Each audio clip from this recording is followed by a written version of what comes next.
Michael Hurley. Jay Lipp. Here. Taylor Meyer. Eric Tillman. Katie Edwards. Kevin Bernstein. Here. Jeff Steele. Keith Berrien. Ed Bateson. Sam Cargill. Hank Kimmer. Dave McKenzie. Mary McCullough. Heather Dean.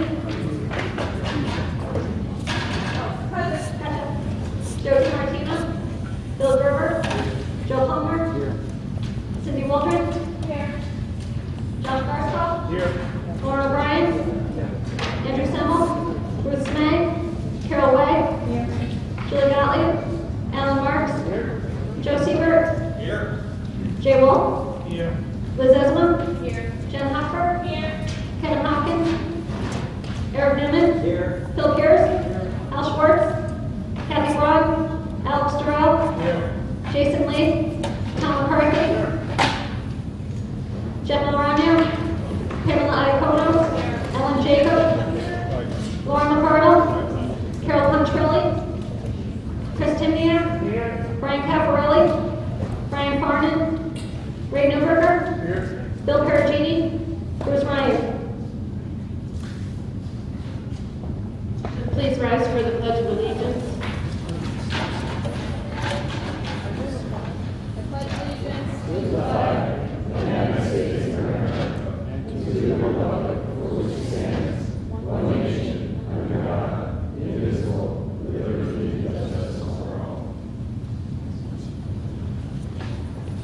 Thank you all for being here tonight. This is a continuation of our budget hearings for this week. First up on the agenda, we have two holdover items concerning Robert Mayer and the contingency and financial analyst position. Mr. Mayer, would you like to? You can sit at the table if you'd like. Or yeah. We sat at the table last night and then the members went to the podium, which actually ended up working out well. Representative Bates and I know you have some follow-up on contingency. Do you want to start? Yes. I just wanted to thank you for inviting me back. It's always a pleasure to be here and a privilege. Thank you for coming out another second night this week. Thank you, Madam Moderator, and Basin District Clerk. I received Mr. Mayor's contingency document this afternoon. I gotta tell you, I don't like accountants, but you're growing on me. That document that we received answered a lot of questions that I had. One of the concerns I had about the contingency was I was worried that if we weren't using the salaries that were allocated, that they were flowing into the undesignated fund balance when we were closing out the year. This document that Bob prepared answers the questions that I had, in that now, when we close out the fiscal year, we're taking those contingency balances and putting those into accrued salaries for future contract settlements, so that's winding up on our balance sheet, correct? That's correct. Okay, that was one of my main concerns, so I was happy with that. I just want to follow up. If I apply that process that we have in place, one of the contracts we settled this year was THEA, correct? Correct. And when I go into the paperwork that I received for THEA, I mean to catch you off guard, because I was quickly trying to apply the logic that you had sent in your document.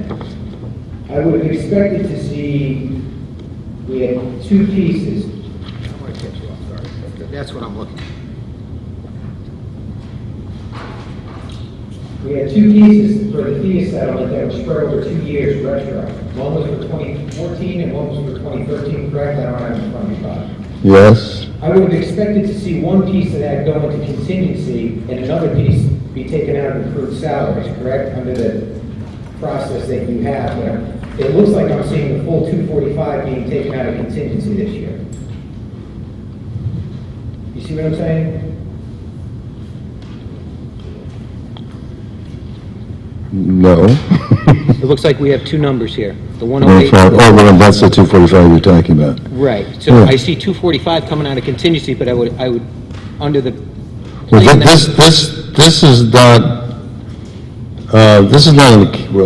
a financial document, explaining the changes and the dollars, the cost. This does not indicate where they came from.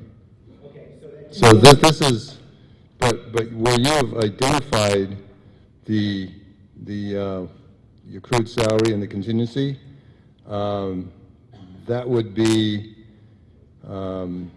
correct. Your annotations are correct.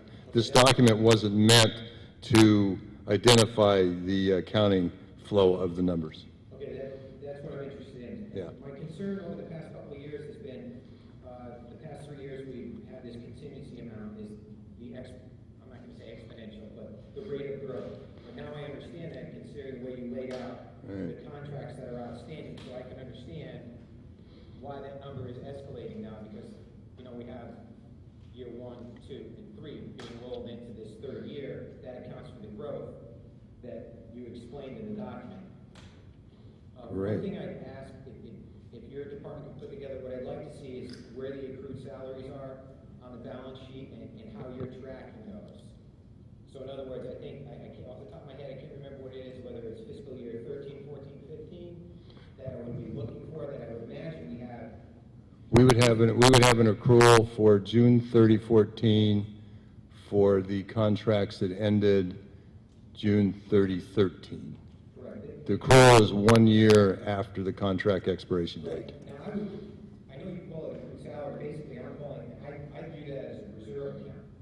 So if you could just highlight those for me, or where they are on the balance sheet or munis report, so I can just see those for those years, and so I can, you know, match in my head what's coming in contingency and what's going out in contingency. I think that analysis, considering these numbers, and I expect that this is going to continue the way labor negotiations are going, I think this number is only going to grow going into the future, and I think that's going to be a useful analytical tool, not only for us, but for the Board of Finance. Right, right, You know, correct. considering contingency, I think this document went a long way in easing my Right. concerns about why this is growing, even though you're not disclosing the numbers, which I understand. Using the 100 plus 1 plus 1 got me to where, you know, Yeah. academically I needed to be. Great, I'm all good, Madam Moderator. thank you. Thank you. Does anybody else have any questions on contingency?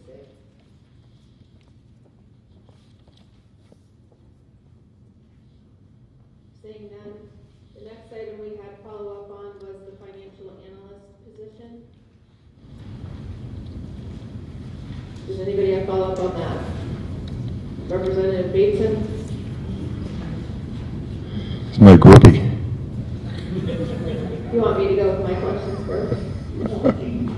I'm trying to let the body go and then let the moderator. At base in this retreat, thank you, Madam Moderator. Couple things, thoughts. On the first page of the document you gave us, this one.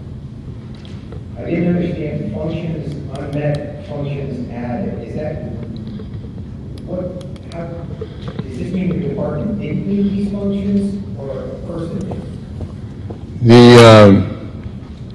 What this document means is that this, for those of you who may not have brought their copy with you, that first page had an A, B, and a C. A, B titled Functions Unmet, B titled Functions Added, C Staffing History. And it's meant to be, as in the introductory paragraph, it's meant to be an overview of the status of what's going on. The 6 or 7 bullet items in Functions Unmet are functions that have never been performed historically, and there's no staff resource available to perform them in the future. And they will continue to be unmet, or with the exception of one there, the FEMA grant accounting for the 70 individual homeowners. That's required by FEMA. We need to do that. I don't know what we will have to stop doing that we're currently doing to do that. But basically, these are functions that a good accounting department would be doing and should be doing if it had the resources to do them.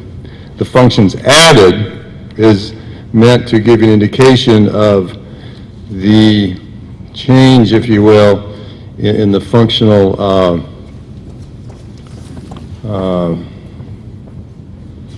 tasks that are new to the department. These are functions that were not being performed before I took the position, which are now being performed, and then the staffing history shows that the staff over the last several years, since 9, has been dropped by 20% or 2 FTE. Okay, quick thing I see under functions added, I'll just go through 4 that caught my eye. Negotiated the prescription contracts, develop, maintain OPEB pension plans, formulate investment policy guidelines, and develop and maintain approved reports of investments. Those things seem specific to the pension system. I just wonder, I know under the pension system, we use a lot of outside consultants and we build the pension system, which I think is appropriate that if a cost is related specifically to the pension, maybe as opposed to hiring an individual or laying that on your shoulders, you can outsource that and have that come under the pension. You know, I know what the advisors and everything, that all comes out of the pension. I feel that if this is something that's related to pension, that the pension board would have the authority to retain an individual to do this, and the funds for that professional could come out of the pension. Just looking for a way out of laying this on the town, when I have 350 million plus in assets that are able to absorb some of this cost. Just a thought to throw out to you, that you said, look, I know you've done a lot, and we appreciate what you've done over the last 18 months regarding pension. And I think, you know, that's been your baby, and you know, maybe if it's time you're comfortable at this point to let that go and put that into the pension where it belongs. Well, I wouldn't say it's been my baby. I think it's just one of the things I've been involved in. But of the 4 bullet items you talk about, the formulate investment policy guidelines, the development and maintain improved reports of investments. I'm sorry, Bob, can you hold the mic? I'm sorry. The 2 of the 4 items, one is formulate investment policy guidelines, and one was improved reporting of investments of operating cash flow. Those are not pension related. The town has $32 million in operating cash that was scattered around, I think 9 or 10 investment houses a couple of years ago. I've now brought it into 2 investment houses, and we have combined reporting, better measurement, and when we also developed investment policy guidelines, which did not exist for those town operating funds. So those 2 items are not pension related. One of the, well, I'll just stop there. The develop and maintain accounting systems for open and pension plans, the town just did not track properly some of the contributions, like the OPEB account, for example, on the police and fire side, has both a discretionary and a mandatory account, and the numbers weren't properly accounted and allocated and reported on. The pension board was not getting monthly cash flow statements, so that's been developed, it's maintained, and it's ongoing. It's not something that's relevant to outsourcing. But yeah, but they took time, and they're ongoing, but they're not necessarily pension related, all of those. Okay, thanks for addressing that. Yeah, a quick thing, I see on the second page, union position that would be part of professional technical employees. Is that mid-management? Yes. Okay. And my last issue is on your organizational chart. Yes. That looks a little funny. Little what? That looks a little funny. It's kind of reports to the controller, but there's a little dash line for you coming up on top of that person. Yeah, it's there are going to be tasks that are laid out for that position that would require, my direction and management, and some of the tasks that would be laid out for that position that would be the controller would monitor and manage. The current positions that you have in your office, you know, CFO, PTE, that's mid-management, and the FIA, the 4 FIA positions that you have in there, are those all currently filled? Everything is currently filled. We just filled, we had a vacant position which we currently filled. But yes, everything is currently filled. You have a vacancy in FIA? Yes. When I say FIA, would that be like a clerk position? Yeah, that's the accounting clerk, the associate analyst, the payroll clerk, the coordinator. Those are all Thea. This actually, if this was a better chart, there would probably be a dotted line or a line out from between the controller and the analyst like this, rather than like this. Thanks for that. So, getting back to the FIA vacancy, when did you go from 3 to 4 full time? I'm sorry, I don't know what you mean. How long was it vacant before you filled it?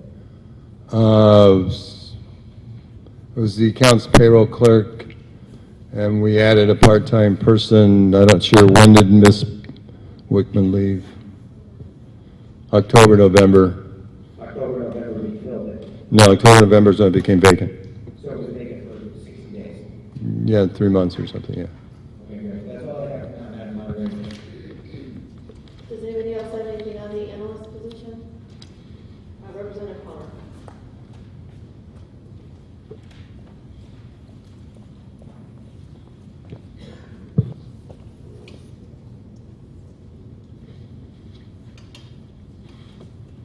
Joe Palmer, District 4. Thanks for coming, Bob. So between point A and point B here, unmet and added, it looks like there's basically a transformation that's undergoing in your department. There's a lot of new ways of looking at how we're analyzing our finances. You've got a fresh eye on the position, so it allows you to find ways to improve things. So is that a fair statement that you're trying to transform things, and that's why we're seeing several new functions added? No, I think that from my perspective, my professional perspective, that these, I mean, obviously the negotiating the Irish contract, that's just an opportunity that was potentially out there, that when you can potentially save the town that much money, it just was worth pursuing. It's not really, a different function. It's just something that an opportunity arises, potential big savings to town. So you put the energy in to see if you can make it happen. But you're correct with respect to things like trying to manage cash flow, trying to fully calculate the impact of every change in every potential union contract and a recommended union contract. For example, I know with the Thea contract, if you remember, I think I presented a 3 or 4 page document, but it was clear, concise. It showed you exactly what the cost was, what the savings was, both in healthcare, and pension, OPEB, salary, combine the two.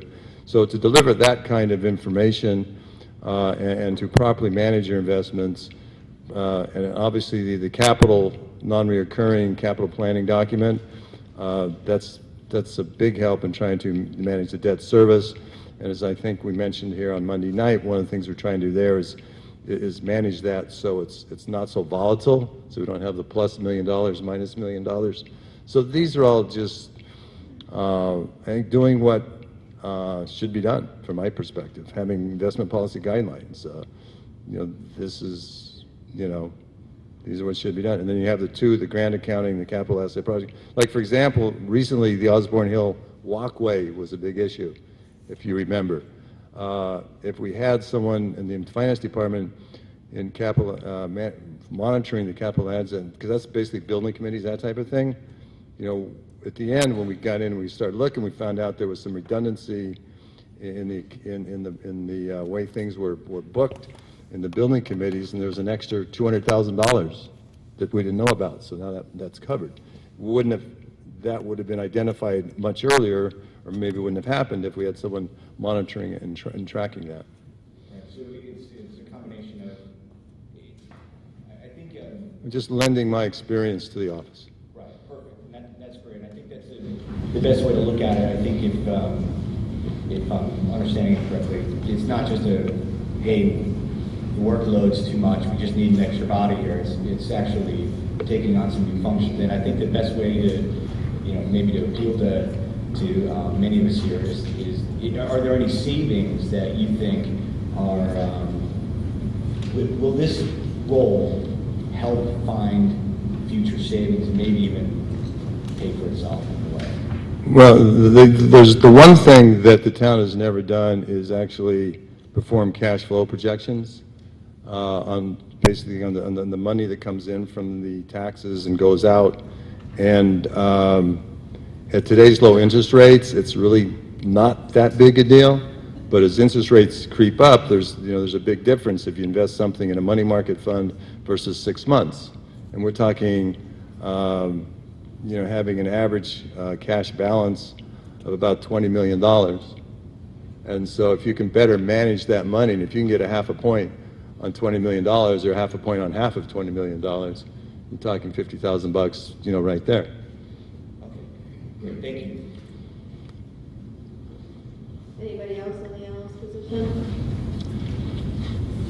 I had a couple of follow-ups.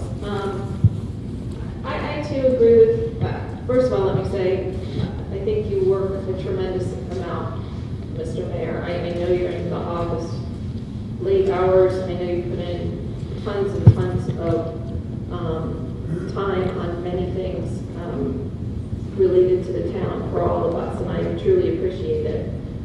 My concern is, first of all, I'm having a hard time adding to our long-term liability problem by increasing headcount for the benefits position.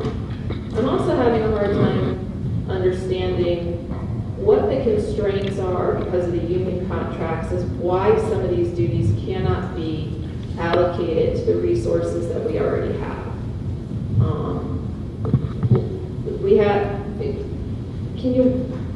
If you can answer some of those questions right now in terms of why can't some of our mid-management positions pick up some of these responsibilities right now? Is it because of union constraints and they aren't able to take on additional duties? Now, I'll answer the easier question first. That the long term, as we know here, anybody that's currently hired from these unions goes into the 401k, 401a, I guess, for government, nonprofit type of entity. So it doesn't really add to the pension long-term liability plan. The answer to the second question, and I don't want to get into trouble here, but yes, no, that's okay. No, that's all right. There are union rules that guide job descriptions and job functionality by position, and everyone that works in that department right now, not everyone, accounts payable clerk is not. Most everyone that works in that department right now is performing functions that are not part of their job description.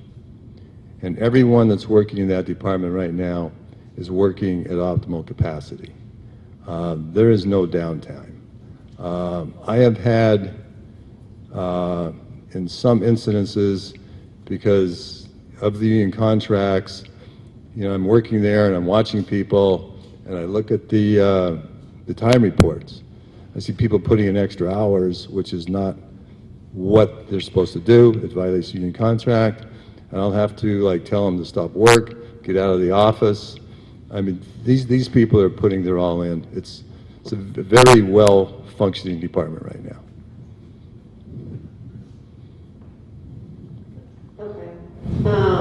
So you don't see any way to necessarily reorganize the department and maybe hire a lower level, lower pay position and then increasing the workload on the mid-management team that you have.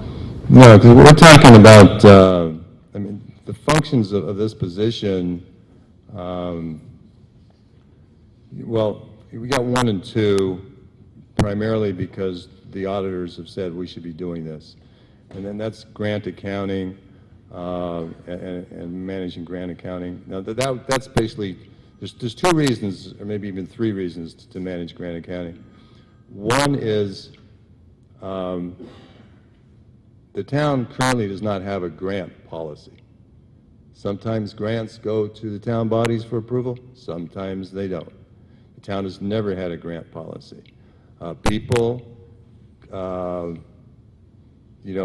for grants, get grants.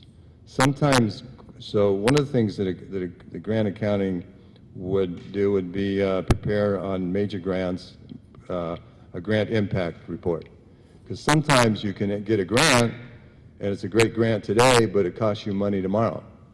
And the town does not monitor that. So to Mr. Palmer's question earlier, I mean, that may be a potential area for savings there. You get a grant, you get a police boat. Well, did anybody think about what it's going to cost to manage the police boat, staff the police boat, take care of the police boat? That would be one example.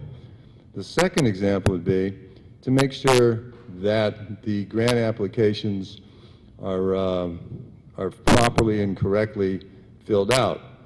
One of the first grant applications that came to me, not application, but it was an ongoing grant, came to me, needed the fiscal officer's signature when I first took this position. It was filled out wrong. Well, that's the way we've always done it. It was incorrect, totally incorrect. Went back in history, they were absolutely right. This thing has been filled out wrong forever. Now, is anybody ever going to come in and audit us and say, wait a second, look at this, give us the money back? I don't know. I sent the grant back, we did a little training, a little education. You know, the grants are, that grant and all the ones that I saw and see are now properly filled out, proper expenses reported on the proper line items. And the third reason is when you have a grant and you spend the money, is anybody really tracking the revenue? Are we getting the money? Is it coming in? Nobody's setting up a receivable. I mean, so the finance department doesn't know about some of these grants until we get a check. Where's this check from? So that's the reasoning behind the auditor's recommendation to establish a grant accounting system. They also recommend maintain an accounting system for capital projects, including school building projects, et cetera. You know, we have these multi-million-dollar projects. We have owners reps. We have purchasing. We have a lot of people involved, but no one is really tracking, going in and saying, okay, here's what you've done. Here's where you are. What are you? What do you think it's going to cost to finish this? You know, trying to get in there early to identify overages before all of a sudden there's a request for an additional $3 million authorization because they're over budget. And I'm not saying that happens all the time or a lot, but as I used the Osborne School example, if we'd had an accounting system for capital projects, that issue would never come up. I talked earlier about cash planning, cash flow. I think that's important. And we could eliminate, I know HR is always bugging me about our budget director's comp time.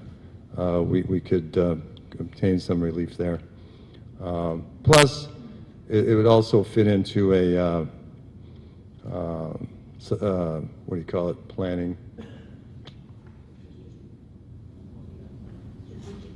No, strategic planning is one of the things we'll be involved in, but which will take some time. You know, planning when you're planning successor planning. You know, if the controller leaves, who can step into the controller position? You know, that type of thing. So it helps us in that regard as well. All right, thank you. That's helpful. Well, one of the other liability issues that I worry about too is just our healthcare costs and the rising costs that we have to cover for that. And that's another reason why I think that maybe we should, you know, look at some other creative ways to handle some of these things in terms of outsourcing rather than hiring a full-time person, I hear you on the grant spot. I'm wondering if maybe a better direction from an expense standpoint is to start with a part-time position to handle that, and sort of revisit this a year from now. And then possibly ask you guys to review what can be outsourced in here and where we can save money. And but what you've provided this evening is incredibly helpful. I really appreciate the analysis you did. I thank you for answering the questions and reminding me of Union Basics 101 that had slipped my mind after 15 years out of the industry. So thank you very much. No, as I said to the Board of Finance, and for those of you who do not know this position was passed 3-0 by the Board of Selectmen and 9-0 by the Board of Finance. And those are the bodies, obviously, I work with, very closely during the year. But I said, whatever resources that the town is generous enough to apply to the department, we will all continue to work hard and do our best. But the other side of the reality is, with the current resources, we can't do everything that I professionally feel is appropriate to be done. And thank you for allowing me to come here and talk about this. Thank you, and I really, truly do appreciate the work of the department. Is there anybody else who would like to speak to this position? Representative Jacob.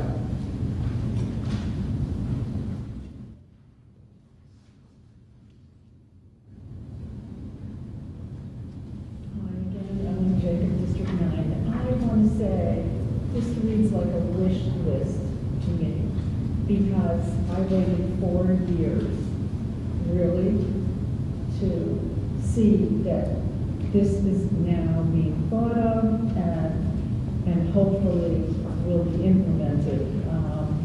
I think that the grant accounting, tracking, history is so sorely needed, both to protect our investments and to plan for future projects on which we will depend on grants. I think that capital project oversight and accounting is also sorely needed. You did a great job of saying why. I just want to ask whether one person can actually do all of this. I think that with an additional competent analytical mind, we can get everything that's done. We can get certainly most of this done. I mean, what it's going to actually take, we haven't done time motion studies, et cetera, but I'm very hopeful that with one good hire, now one of the other things is when I did the job description and I floated it out to the headhunters, that what's the salary here? And basically they said for this type of person in the corporate world in this area, it's an $80,000 to $85,000 position. Okay, we have it in there at 65 to 70, if I remember correctly, and that's not because we'll be willing to find someone that's of a lesser skill set or a lesser talent, but I think there are some advantages to not having to commute, to working for the town, so we're hoping we can actually get the right person for a little bit less than you'd have to pay in corporate America. So it is a kind of oversight and coordination position as well. It's important. Thank you for your words. Appreciate it.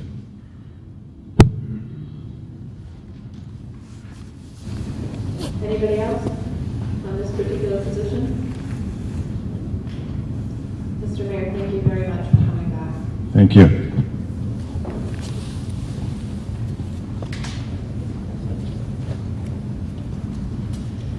Next up this evening, we have the Parks and Rec Department joining us.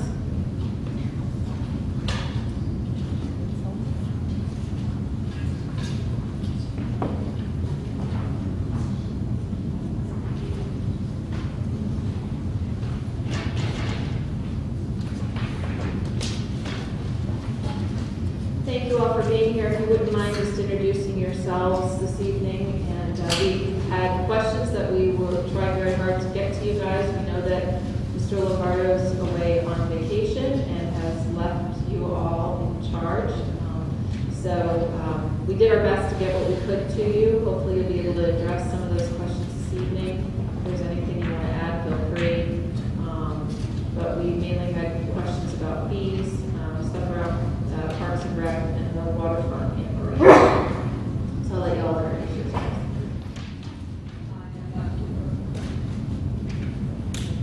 Sue Crowley. I am the Assistant Director of Recreation. I'm Brian Moreau. I'm the chairman of the commission. Joan Ryan, I'm the office manager. So, did you guys want to just go to questions, or 'cause how did you want to handle this? Couple people that had sent some things in. I know Carol. Representative Donovan, if you want to start.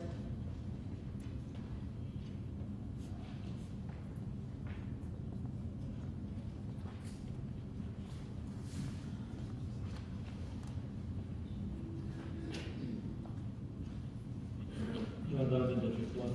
And I actually wasn't one of the ones who was going to ask the question, but I just wanted to follow up on a question Representative Lee had from the other night, because I think it really relates to what you guys do, which is related to really the revenue. And this is forecast. Did I read till Bob left? The revenue goes to the general fund, right? You guys don't get that revenue. And I understand that from a budgeting standpoint, that's the way it's been done historically. I guess, Madam Moderator, through you to the first selectman, I raised this up last year about creating more P&Ls with Parks and Recreation. I think there are lots of opportunities to generate more revenue for the town, but giving an incentive to them that if they're generating that revenue, it actually stays in that budget, at least for that year, causes them to be more efficient, want to get more parking passes sold, get more people parking there. I understand you have to look at that. Is there any way that that could be looked at as part of the strategic plan?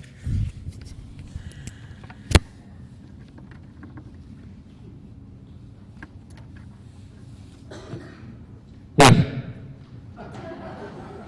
That was good. Thank you very much. And can I ask questions on the fees? You guys. Just, if I might, I don't mean to be that simplistic. Obviously, there are a whole number of, John's raised some good points, or Representative Donovan, forgive me, has raised some good points, and that has to be looked in conjunction with some other dynamics that take place with that, as well as our other, you start introducing things like that, there are a number of other departments where that come in. I saw Betsy smile that conveyance tax may be an incentive program next year.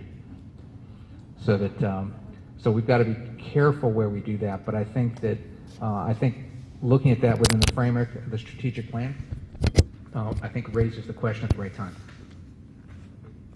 And by the way, Betsy and I were talking earlier about charging to see the original Indian deeds that were signed over in comparison. I think there's an opportunity there. We raised some of the fees in the past year. I think we raised the out-of-state parking and raised some of the other things. There were some comments made before about whether that negatively impacted people coming in. Just if I can get any feedback on the implications of some of those fee changes. The daily parking for the non-residents, actually the amount of people coming through went down, but the fee, what we collected was actually about the same. So we have a third less people coming into town, but the money was still about the same. We raised the season pass this year, $15, hoping that those people that were paying $50 per visit on a weekend will buy the season pass.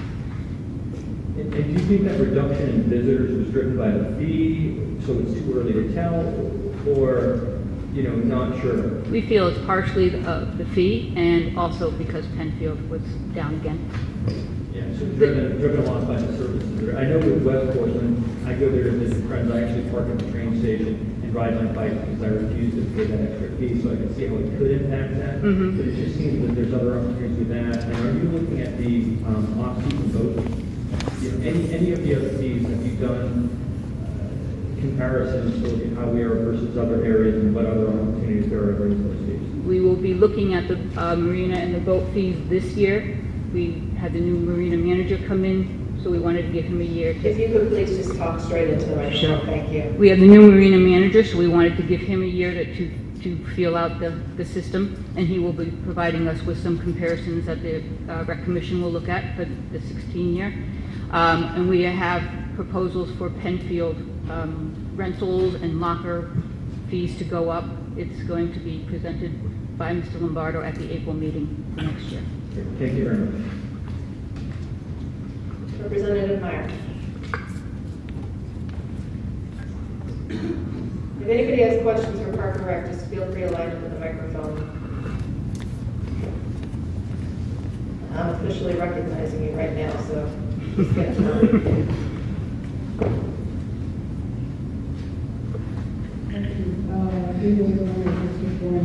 On line 56100, you have printing and binding of the tax rate. That's up to 50%.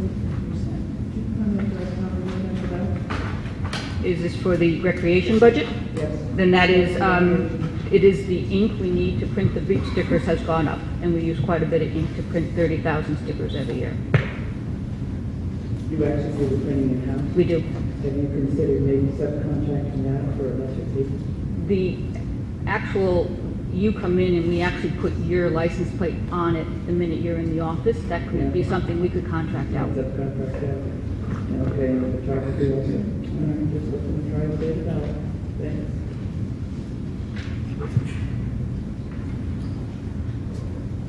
David Dempsey, District 3. I've sent that question on the slip charges. And I don't know the vote, I don't know what they charge. I do know, from talking to someone recently, that there's a wait list of 10 years or so. A lot of people sign up for it, and then when they finally get the slip, they go out and buy the boat. So it's in high demand, and it seems to me slips have come up every year that I've been on the budget, and the answer has always been, well, there might be room for it, we'll take a look at it. It's too late for this year. And I just heard your explanation on somebody new. So what I would ask is that you put on the calendar to get it done by the fall. We would have to get it done by the fall, and it is on the Because calendar. it seems to me with something in that great a demand, we would have an opportunity to get more revenue. Correct. Will you be looking at golf course and things like that as well? They looked at golf course this year. They felt this wasn't, golf we're kind of within the range of everybody else, and if we raised it, we would price ourselves out of the range, and you don't want to do that, you would lose rounds. No, go ahead. I just want to point out that the Golf Commission, if you haven't had a chance to sit through the presentation, they've done the best market analysis in terms of looking at comparison courses, looking at what are charged for residents and what they're charged for out-of-towners in terms of going through that. And that's been part of both their push on cart revenue and the capital planning that we've been approving as part of our non-recurring budget each year. But they've done a tremendous job in terms of taking a look at if you haven't had a chance to sit through that, I would encourage you to talk to the Golf Commission and get that presentation. They were superb. Thank you.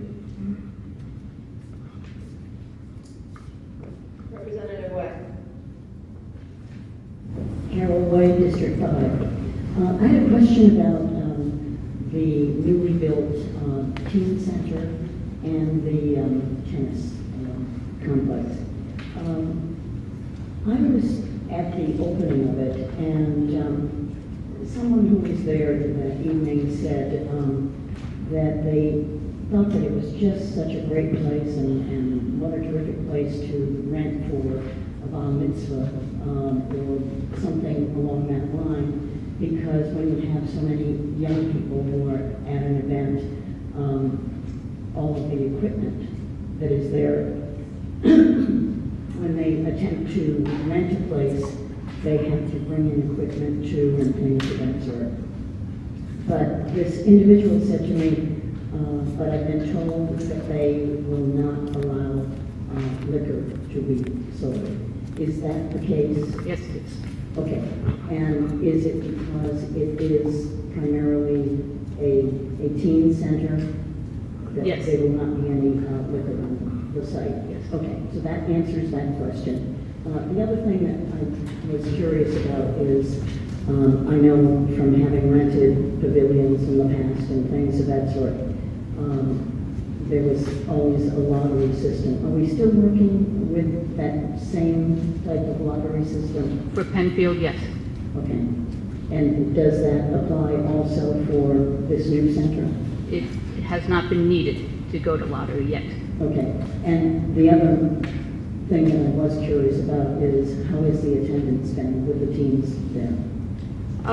The programming we set up there from January are mostly preschool and adult classes.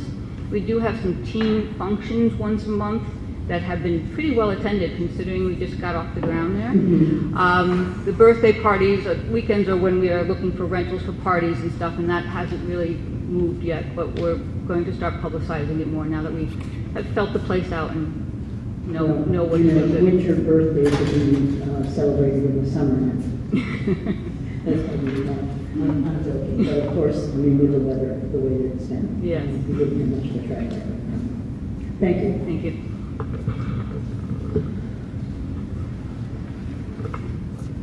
Representative Jacob. District 9, just wanted to know if there was some place on a website where we could see the breakdown of revenues in the various facilities, town rec facilities of revenue. Breakdown of where it comes from, what, all of that. Or just so you don't have to put it down, I'm just asking, can I see anywhere that already exists, a breakdown of where the revenues come from? Would it be okay if I asked Mr. Lombardo if we could post in a PDF form his projections on things? But that would be fine. When he gets Just to see back? what each facility has a projection. Where they come Okay, from. okay. Okay, thank you. Representative Bateson. Thank you, Madam Moderator, with Basin District 3. Every year I get up here, and Jerry's sitting at his table, and I talk about Parks and Recs and programs. By chance, we have Brian, who's going to be the chairman of Parks and Recs, and every year he says he's going to relay the message. I'm a user of the programs, the youth programs in town, soccer and whatnot. I also use a lot of private youth rec and youth services, and I understand the way the revolving fund works through the Board of Finance and the funds go back, but comparing private fees for events compared to the town, there's just such a huge, there's a gap. And I really think that there's room for you guys to bump up on your prices, and generate I see what you spend your revolving fund on, and it's good stuff, and it saves us money because it's not coming into our budget. You're addressing it. I think that's a great way to do it. I think you should, every year look at these prices. I mean, I think I'm paying the same for youth soccer that I have in the past several years. We actually raised that on you. You did? See, I didn't even notice. See? That's how little it is compared to everything else. Now, I appreciate it, and I understand that, the mentality of, town services, town people, and I get it. But if there's room to go up, I really think it is, because I think that money that you have in the revolving fund, you guys manage well, and put it back into your facilities and whatnot. I think it's a great thing. It employs local kids. It's a great thing. I really think you have room to move, so I ask you to reconsider it. We will. Thank you. Thank you. Anybody else? Representative Steele.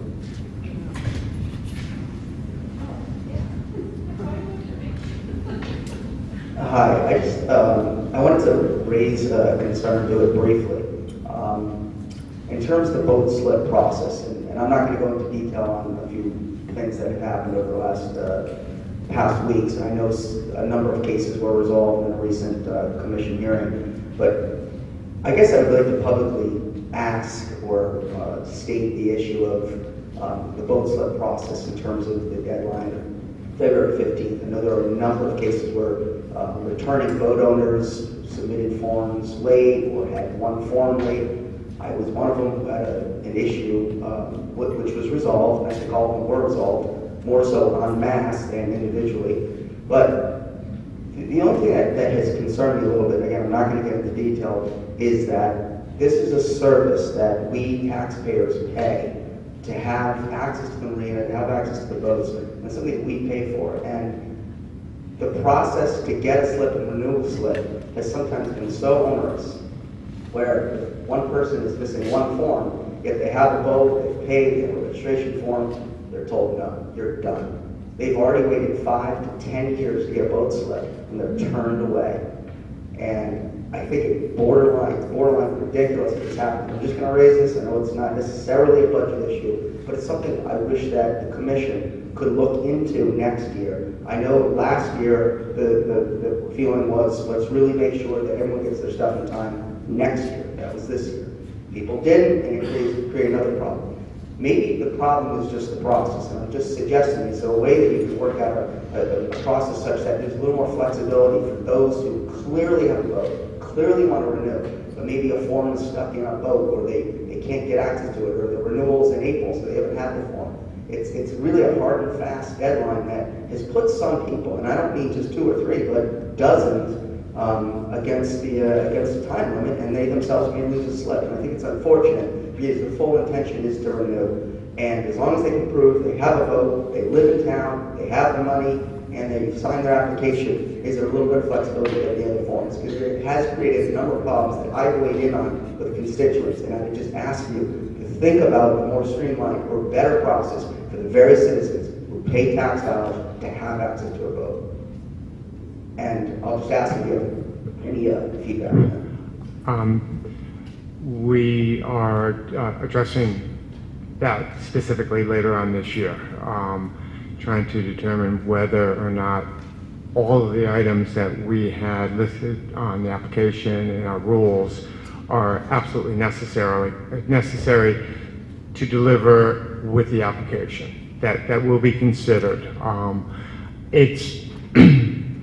It is a balancing act that we have because there are also 1,500 people on the wait list. So we have to be fair to them. At the same time, we're being fair to our residents who have the slips. But we are definitely going to address specifically what you said that's already on the table, and hopefully that will eliminate some of the excuses. The registration is in the boat that's shrink wrapped, or the boat's covered with snow, or whatever it is. The application won't be covered with snow. Your checkbook won't be covered with snow. So hopefully we can, streamline things a little bit. That would be appreciated, maybe even putting something online, the whole process online. But I think just what you said would really resolve a lot of problems. It would create a lot less stress, streamline it for everybody, including the staff, the citizens who have to deal with this. It really would be a process worth looking into. And I would appreciate that comment of getting the main documents to prove you're not trying to, screw the town in any possible way, but you really have something, you're really in town, you fully intend to renew, you've had a boat there for years, and it's just a form or two that maybe you get an extra 2 weeks to do it. Some things allow some flexibility. Really appreciate it. If we do go with this, which I personally believe makes a lot of sense, the follow-up could be that we're discussing is that you have to get your registration and insurance and all the other documents in prior to when we give you your actual sticker. But at least that will take some of the pressure off of that February 15th deadline. Just to tie this into the budget, if you could, I know I've spoken with some commission members, seriously take into consideration moving as much of this process as you can online. That would be, I know it costs some money. Okay.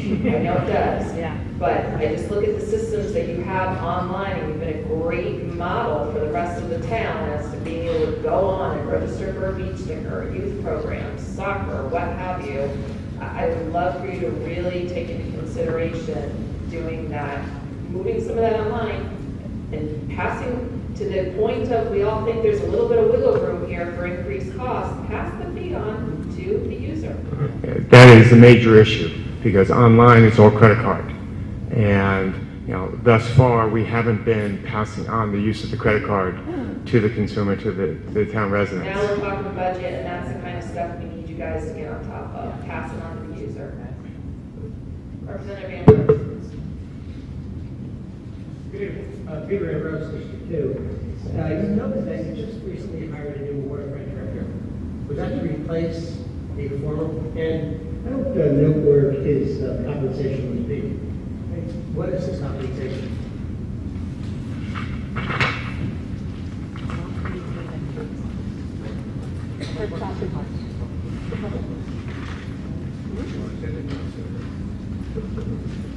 Our unique organizational structure actually has that position in the DPW department, in Parks and Public Works. So that comes out of the Public Works Department budget. And you know, what is that compensation?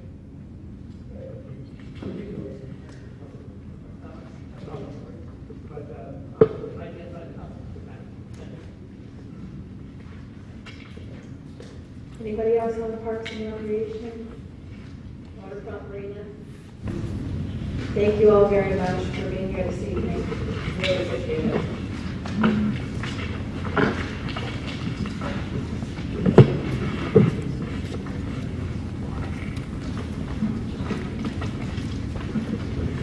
Next up is the Board of Education. We have Health and Welfare Services and private school bus transportation. I put this ahead of the regular Board of Ed stuff because I know it has to do with private school issues. Does anybody from the body have questions on line items 003, 11030 or 2531? These are all related to private schools. Great, thank you. And then we will move right to the Board of Education, and we will be getting a summary budget presentation by Board of Ed Chairman Bill Dwyer and Superintendent of Schools Dr. Title. Those of us sitting along this table probably need to move out of the way to see the PowerPoint presentation. That I promise will be quicker than ever.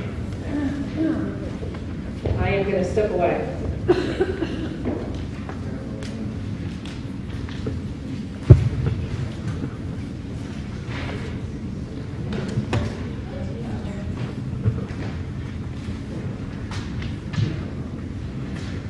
Are we ready?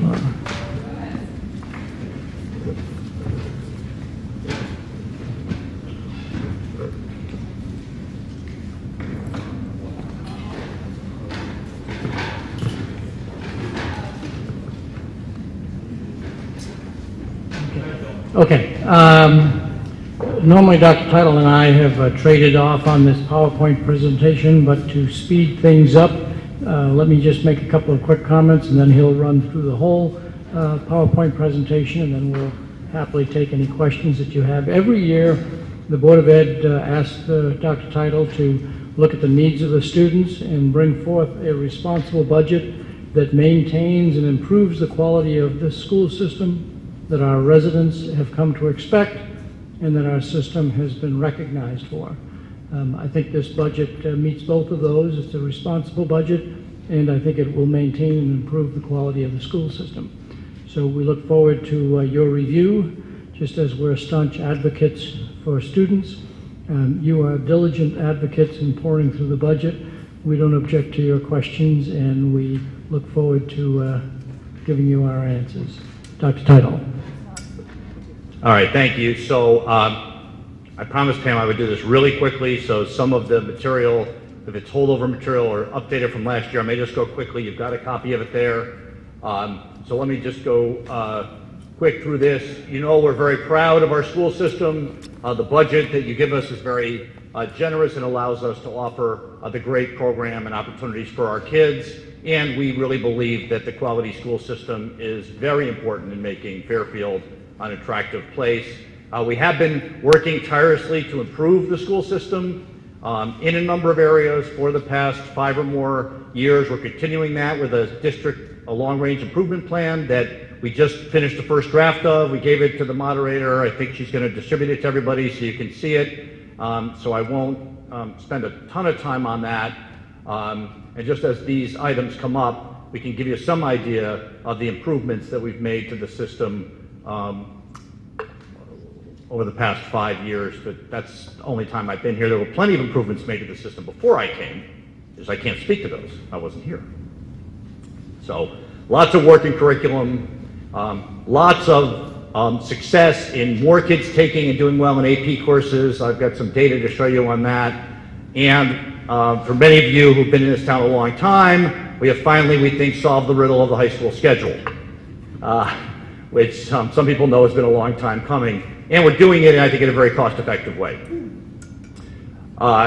We've also worked on a number of areas of student assessment to get a better handle on that. We obviously have a growing population of students who are severely impacted by autism, and we've been expanding our services for that part of our population. A few other items up here.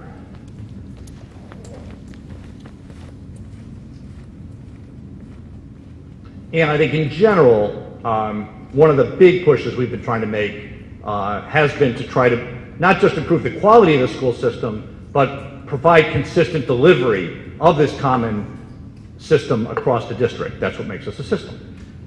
And a lot of that has to do with curriculum leaders.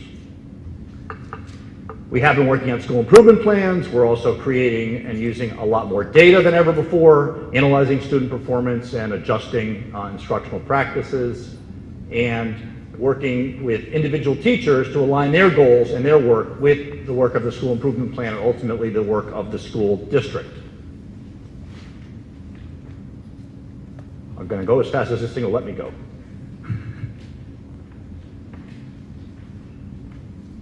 Working very hard with our teachers to build their capacity to be leaders in the district, particularly with our several different initiatives we have going, data teams, instructional rounds, often having heavy teacher involvement.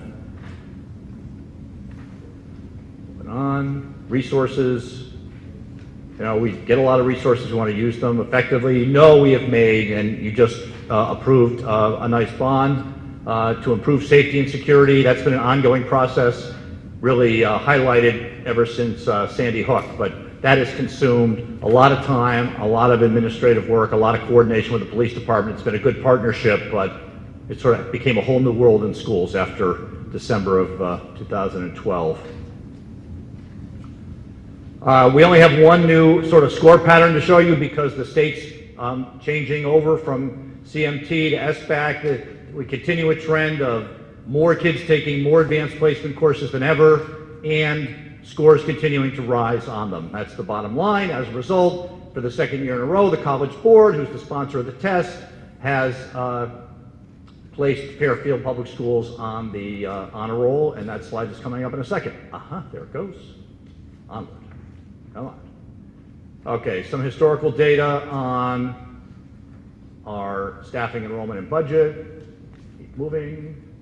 All right, so the headlines on this are basically in the last 10 years. As you know, our student enrollment has has grown in the last 10 years, so it started to flatten out. You'll see that. Total staff has not kept pace with the growth in student enrollment. Basically, the number of teachers has kept pace with the enrollment, but the number of non-teachers, the number of support staff has been virtually flat, and the same with the number of administrators. The data behind this is here. I'm not going to go through this. You've seen the slide in the past. You can analyze it at your leisure. And this is, again, more of the data behind the chart that shows the growth in enrollment in the last 10 years from about 9,000 to about 10,000. At a time when other school systems are losing enrollment. Per pupil expenditures, as a statewide measure over the past 10 years, you can see that statewide they've increased by 43%, Fairfield's have increased by 26%, and our ranking in the state in terms of per pupil expenditures has gone from 24th to 69th. There's 166 towns that report. In southern Fairfield County, the average per pupil expenditure is about $17,500. We're the second lowest down there near Trumbull at $15,185. The highest is Greenwich, over $20,000. This looks very similar to slides you've seen before. Moving on. I don't believe that the CPI rate of inflation is the appropriate measure to balance, to judge our budgets, because what goes into the CPI is a basket of goods that bears little to no relationship to the basket of goods we buy in terms of educational services, but because people like to pay attention to it, I have this slide up here which shows that even though I don't think it's the appropriate measure, our 6-year annual average has been right around the rate of inflation, and when you take into account enrollment change, in fact, it's been lower than the rate of inflation. All right, priorities and overview, obviously, not just preserve our program, but also improve it, implement the long-range plan, and of course, we still have those pesky mandates. They haven't gone away. In fact, the legislature manages every year to give us more. Do they give us any money to implement them? No. But we get to do them anyways because we like to follow the law. So we are involved in a long-range improvement planning process. The first draft is out. You'll see it. This is a little handy graphic that shows that basically the elements of the long-range improvement plan, and we have identified several hundred measures of student indicators that we think represent a quality school system and that we'll be tackling over the next 5 years. So that is in play. Moving on, the mandates. These you've seen before. They haven't gone away. You've probably heard of these. In addition, we've had some other ones roll out in the last few years. They're going to roll out on the screen in a second. I can't make them come any faster. Come on. We have this designed so I could prattle on in between when I'm trying to go fast. It won't speed up. Up, here they come. Okay. These are all new and to some extent have had an impact on it. The two new ones this year are having to do with reading and dyslexia mandates that are going to cost us some money and time and in professional development. Not the biggest deals in the world, but you know they're still adding on to because these other ones haven't gone away. Right. All right. We're moving on. So,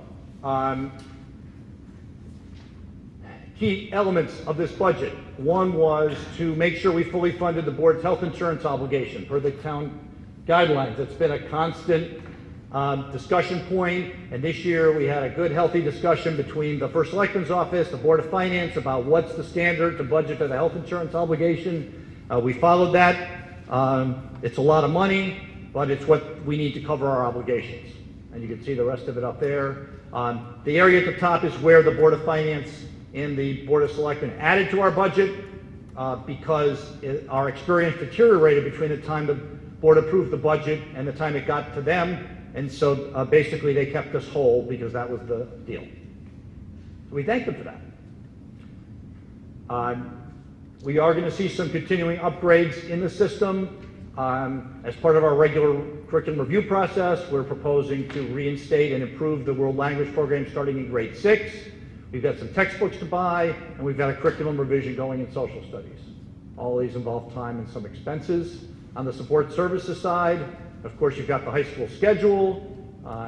Not a huge cost item, but I want to point it out because we're kind of proud that we're going to do it. We do have some additional student performance indicators in our district improvement plan. One of them is to fund a graduate follow-up survey to see what our students, graduates think about their education 1 year out. After your first year in college, what have we done well? What do you wish we had done better? That sort of thing. And the rest of the items are up there. Enrollment is generally on the flat side. Basically what's happening with enrollment is the sort of large bulge of kids is moving from the middle school to the high school. That's reflected on our staffing. Middle school staffing is going down significantly for next year. High school staffing is going up, not because of the schedule, it's going up because more kids are going there. But on average, we're pretty much flat with enrollment, and as you'll see on the certified staff side, our certified staff is basically flat. What we're basically doing is moving people. So our certified staff is going up 1.5, it's a 0.15% increase. Non-certified, most of this staffing is in the special ed paraprofessional area or education trainer area for our most disabled children through the individual education plans. That's most of what the non-certified staffing is. So on the certified staffing, though, it's virtually a wash. And so this is sort of how it played out as we started putting our budget together. And we started putting this budget together in September and October. And we were looking at some pretty major drivers as this thing was unfolding. Without a couple of things happening to help us, we were looking at health insurance at $4.5 million. These are increases that would have happened to the budget. We had our contracted salary increases. We did get hit with some gas and electric rate increases and some other contracted increases, we were looking at about an $8.3 million budget increase, which would have been over 5%. Fortunately, we were able to make some adjustments there. One is we had, as you know from the whole discussion about health insurance, I want to revisit this too much, but with our FEA and custodial plan design changes, we saved $800,000. We had additional retirees this year, and we committed to put $700,000 additional dollars for those retirees into the medical retention obligation. So that really took our 4.5 number down considerably. We've also got some additional revenue coming in and some savings in special education. Some other savings, the town saved on the pension, so we saved some on the pension. We did some reorganizing in the central office. We got some savings on the security side, and we also saved on diesel fuel costs. So all of that, in terms of savings, brought the budget down to 3.53%. That's actually fairly close to where it is. I didn't update these numbers based on what the Board of Finance did, so these are all based on the original budget of the Board of Ed. So you have to add, to the health insurance. At the end of the day, the budget that the Board of Ed approved was, when we were staring at over 5% of the face, down to 3.29, which is the bottom line number for us. And the money, this is a really simple budget in many ways. It's a $5.1 million increase. Subtract out the contracted salaries, you're down to $3 million. Subtract out the benefits. That's the health insurance minus the savings and pension. And subtract out maintenance, transportation, operations, that's mostly utilities. That's it. Salaries, benefits, utilities. That's the budget. Almost everything else in this budget is flat. If you look at this chart, you'll see staff salaries account for, of the 3.29, 1.37%, benefits 1.49. Skip a couple lines, go down to operations, about 0.5%, and all the other categories are basically flat. We basically have net zeroed out pretty much everything else on here. It's a story of three things. We're still heavily salary and benefit, 80% of our expenses go there, and basically, there you go. End of story. 20 minutes? 15 minutes. Thank you. All right, rapid fire, you're welcome. All right. Now we'll reorganize up here, and Doreen can join me up here. Whoever else wants to be on the hot seat.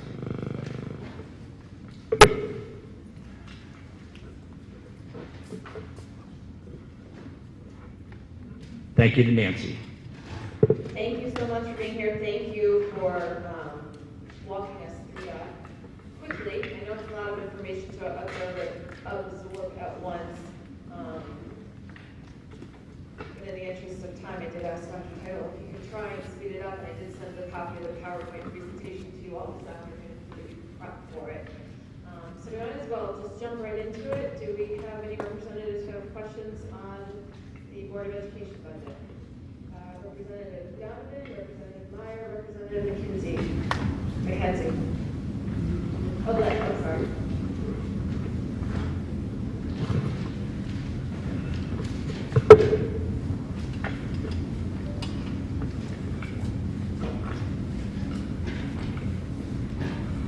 Thanks, John Donovan, District 1. Thank you very much for the presentation.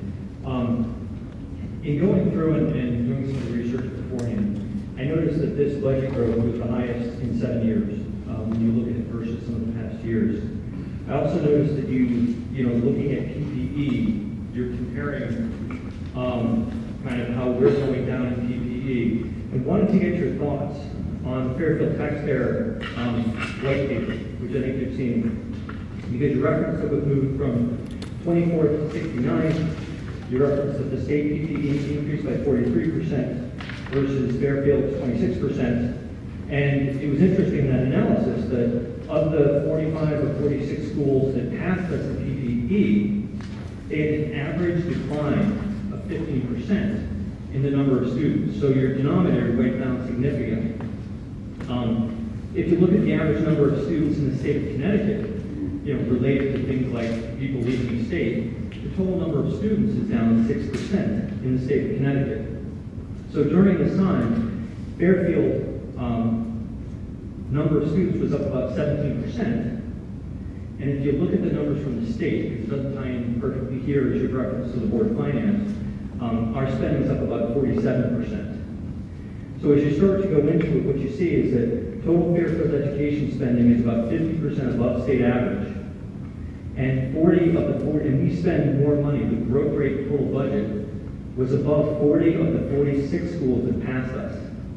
It was higher during that time period in Greenwich, than West Hartford, and it was 3 percentage points below Westport. Just wanted to get your feelings on the relevance of PPE to the school system, given those facts. Let me try your first question first, which I think you asked about. You made an observation about this is the largest increase in 6 years or something along those lines. I should be clear that this is not the largest increase that the Board of Ed has requested of the town bodies in the 6 years. This, if it's approved without any cuts, would be the largest one that was ever given to the Board of Ed at the end of the day. And the other thing is that if you look at what's driving this budget, health insurance is the biggest thing, and health insurance were closer to normal or even less. I mean, strip health insurance out of this budget, I've handed you a 1.7% budget. So that's just on one point of that. So per pupil expenditures, I have some thoughts on that. First of all, it's the most widely used and internally consistent number across the state. The state calculates it. You can't manipulate it. You can't maneuver around it by moving services, say, from the Board of Ed side over to the town side. It's something that comes off an audited ED 001 at the end of the year. I mean, it is the most widely used and probably most readily accepted measure of spending that's out there. And one of the limits of per pupil expenditure that is not accounted for in some of that analysis is the fact that costs of doing business in general, in Fairfield County in particular, vary widely across the state. We all know that the cost of living for many goods and services are higher here.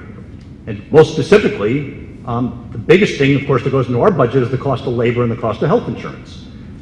Those are substantially higher in Fairfield County than they are in other parts of the state. And so, in fact, if you could put some sort of deflator on it, you'd find that, just as an example, $10 million of education spending in Fairfield buys you fewer goods and services than $10 million in, northeastern Connecticut.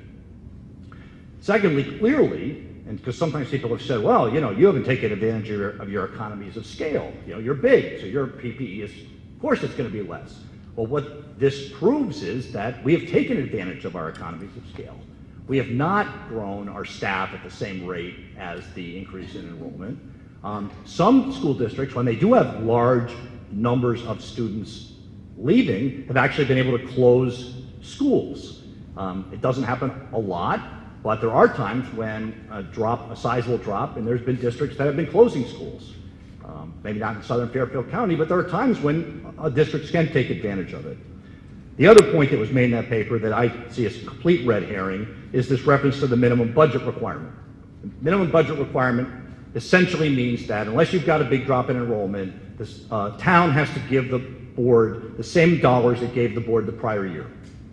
Essentially zero, even though their enrollment might be going down. There's a small offset there. The problem with that argument is that there are very, very few towns, almost none, who have gotten a zero. Every town is given something. So the MBR is not driving the dollars that are going out to these districts. I mean, there were times when people got zeros, but they're few and far between. So the MBR to me is completely irrelevant. There are economies of scale in other districts, such as Norwalk, Stamford, and Greenwich, and they way outspend us. So the fact that we're large doesn't necessarily mean that our PPE is going to be lower. And my last comment on PPE is a couple things. One is that there's no perfect measure.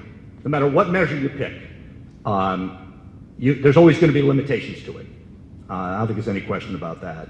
But I also want to point out, as our enrollment flattens out or begins to drop, and our PPE starts to creep up, I get a pass then, right? Because when my PPE starts going up, and you go, oh my God, your spending's out of control, look at your PPE, and I say to you, well, that's because our enrollment's going down and our costs are fixed, you'll understand it. That's my sermon on PPE. I mean, I still get back to that. I was amazed with the average number of students decreased by 15%. It's interesting with Southern Fairfield County, we spent more during that 10-year period than Greenwich, Norwalk, Weston, Stanford, Trumbull, and New Canaan. We were, in Antioch, we were 47%, a little below Westport, 6 below Wilton, and about 10 below Darien. What's also very interesting during that time period is the number of students in Fairfield was up 16.5%. It was the highest number of all the towns. So it actually almost argue against that point about PPE, because we actually absorbed students during that time, maybe because of the value of Fairfield, maybe because of a lot of other things. But, I just don't think that's a relevant indicator as I go in. All right, well, we'll differ on that, I guess. Yeah, absolutely, absolutely. And I think just, looking at the fact that the ones that passed us declined by 15%. I mean, hard to believe that the 6-year annual average of our budget increase has been under 2% a year. I find that hard to believe that that's somehow excessive. So that's one of the other questions, really. Yeah. We passed the teacher's contract, and we passed it at 1.7%. I watched the presentation of the Board of Finance, I watched the public comment, and I watched Chairman Flynn mention that, hey, Dr. Title did a great job explaining this, how it gets from 1.7% to 3%. I went back, I watched it a few times, I couldn't find out where that is, so I apologize for asking again. But could you explain when the teacher's contract, which represents 70% of the whole budget, for salaries and benefits is 1.7%, how does that get to that 3% number? Well, I just want to clear one thing up. I made no presentation to any of the bodies about the teacher's contract. I wasn't part of that. That was all done. They're watching it, but yeah, at the Board of Finance level. As a matter of fact, I think that a couple members of this body did that analysis, if I remember correctly. I think that Representative McKenzie did that analysis. I think Representative Palmer did that analysis. And we did some internally because... That analysis was right. What was the actual growth rate? Yeah. I'm talking about how that 1.7% contractual growth rate for the next year turns into a 3% increase in overall salaries. If teachers represent 70 or 80% of all the staff, right? How does that 1.7% growth rate, when it's pulled into that total salary number, become a 3% increase? And that was the question that went to Clint when he said you answered it great. I couldn't find where it was. Maybe it was an off microphone answer. I don't know. But yeah. So you've got a 3. So if you've got a 3%, first of all, I think the 1.7 that gets back to Phil was a combination of salaries and benefits. So it was. That was part of the confusion was that's looking at the extra dollars for salaries minus the savings and the benefits. So that's one thing. So in the salary account, if you've got a 3% increase in the salary account on the teacher side, then what you've got there is a certain dollar amount. But at the same time, you're comparing budget to budget versus actual to budget. And I think that might be part of the answer. Maybe we just, I won't take this on. Yeah, okay. It's just something I know a lot of people have asked about. It's like, right. How does that 1.7 become 3? So if we could get some sort right. of A lot of it has to do with the fact that it includes the benefits, and the benefits have gone up, quite a bit. What Flynn said is it had something to do with like a couple different one-time events or something that I couldn't understand it and I couldn't find it. All right. Well, maybe we can sort it out when you offline or something. Yeah. That'd be great. Okay. Just 2 more quick questions. Yeah. In terms of the, as you know, I mean, the whole reason I got into the RTM was I think a conversation of performance metrics related to education. I think it's great that some of these mandates and other things are causing us to measure these 200 plus indicators. When do you see that getting put into an actionable strategic plan based on what Fairfield specifically means? Okay. So a couple things. One is the mandates are not causing us to do this. Okay. The mandates There's nothing in the mandate. There's no mandate that you do strategic planning or long-range planning. There's no mandate that you have 20, 30, 50 different metrics. The state will judge you on some of their own metrics coming. So this was something that the Board of Education got into at the expiration of the last plan, spent a lot of time working on its mission, and so the timing is really your question, I think, John. The timing here is that we have a draft of the plan out for review right now. It's actually on the website, and anybody can comment on it, any element of it, so we can get some public feedback on it. The timing is that we will hope to complete the plan as a full-blown plan and to bring to the Board of Education at the May 19th meeting. And that will include as much as we have with these student, what we're calling student performance indicators. That's our phrase for it, because they're all student-based, because our mission is about students, and so all of our indicators are student-based. That's the logic there. So we have over 200 indicators that comprise a very broad mission that we have. So they're not simply academic indicators, although there are many of them. So we're going to be collecting what we call baseline data at the initiation of the plan. And we're also going to set a 5-year target in each of those areas for growth. That entire plan will be put before the Board of Ed. The goal is to have that on the May 19th agenda. Frankly, it depends on what the public feedback is. If we get a lot of it and we have to go back to the drawing board, it may take a little longer. The goal is to have that approved in June and for implementation in the next school year. So we're going to be putting it out there right away. We're going to put out, here's our baseline. Now there'll be some indicators that we don't have baseline data because they're brand new concepts. Because when we threw the question out, how would we judge whether we're a successful system or not? People came up with some pretty interesting ways to do it. And the one example I gave before was the graduate follow-up survey. That hasn't been done, but we thought that was a good performance indicator, right? And so we don't have any baseline data on that, right? So that particular indicator, we'll do that, and the first time we do it, it will be a baseline. So some of them we have baseline data on, and we'll be able to report then a year, so then a year from then, we'll have results, and we'll see whether we're making progress. And each year they'll get reported. So that's the time frame. Does that help? So it's probably really 2 or 3 years before you kind of look at our challenges and then have a plan specific. No. We're looking at our challenges right now. And we've identified those challenges. As a matter of fact, if you look at the student performance indicators, you'll see that a lot of them are broken down, not all of them, in total student improvement, but specifically targeting improvement of students who qualify for free or reduced lunch. And the reason that we picked that as a proxy is that we do have an achievement gap in Fairfield. That's one of our challenges, that we don't have 100% of our kids meeting our challenging standards. We have a lot. We've got a lot of kids who are successful. We have kids that go way beyond. But one of the challenges we have is that we still have, whatever the percentage is, 15, 20, well, it depends on the indicator, who are not performing where we want them to perform. And we need to put some plans in place to address that. So we've identified the challenges, and we've identified the ways of measuring success of that. And again, none of these measures are perfect. And we also want to make sure the measures covered a comprehensive view of the schools, because we know things like art and music are very important, and how could we get measures of that? Those are really hard to do, so we have some in there. So no, we will be implementing year one, if all goes well. We'll have the plan completely laid out, and we will be implementing year one of the plan this coming school year. We're not waiting 2 to 3 years to make a move. Excellent, thank you. Yes. And I think that graduate survey is just brilliant in terms of, I can't wait to see the results on that. Yep. 2 more really quick questions. We just learned earlier this week about some of the issues with the town and the software licenses. Have you done a software audit in terms of knowing we've got all the licenses that we should have? I'll let Nancy handle that. She's our pro.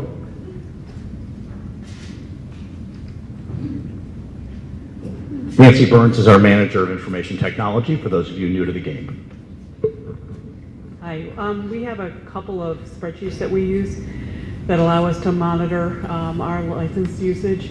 Our licensing for things like Office and some of those things are handled a little differently than the way the town does. We have different options as a school system where we are subscription-based. So we enter into a contract on an annual basis based on our FTE, not the number of devices we have. And that's how our licensing is done. As a matter of fact, then we go through our servers every year and do a true up and make sure that we're in line for things like SQL Server. And for operating systems, it's always based on the devices we're buying. Does the software reside locally on the machine? It depends on what software you're talking about. Microsoft Office. Microsoft Office we have actually two different versions of it. We have the Office 365 that is basically completely cloud-based, and we also have the desktop version. And we get all of it as a school system for a subscription rate, which is roughly $83,000 a year for us based on our FTE.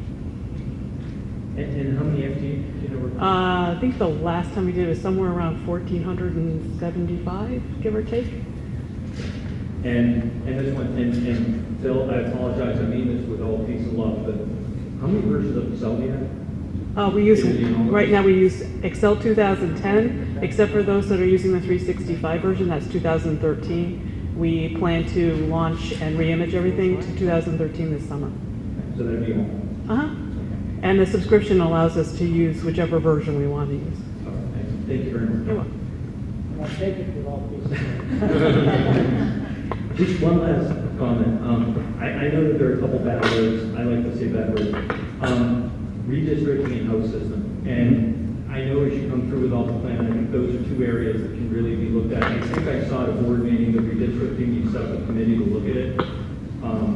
It'd be great also with the house system to look at if those are areas of savings, because I think they really do represent significant savings in money. So I guess I get to talk about redistricting. At the board meeting, we did have one or two or three members talk about whether that might be a potential solution. We've not set up a specific committee because that was a general discussion of that as a topic. I have my own personal view, which is not necessarily the view of the entire 9 members of the board. I can't speak for them.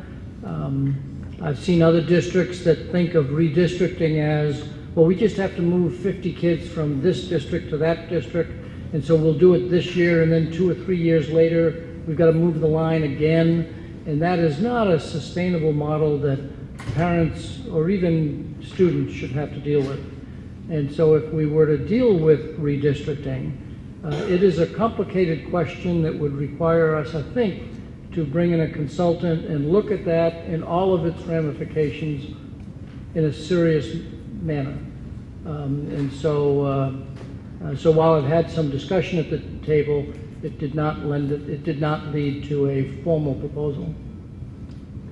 One comment on that would be that, we're always teetering on the state mandate with respect to racial imbalance, particularly at this very school right here.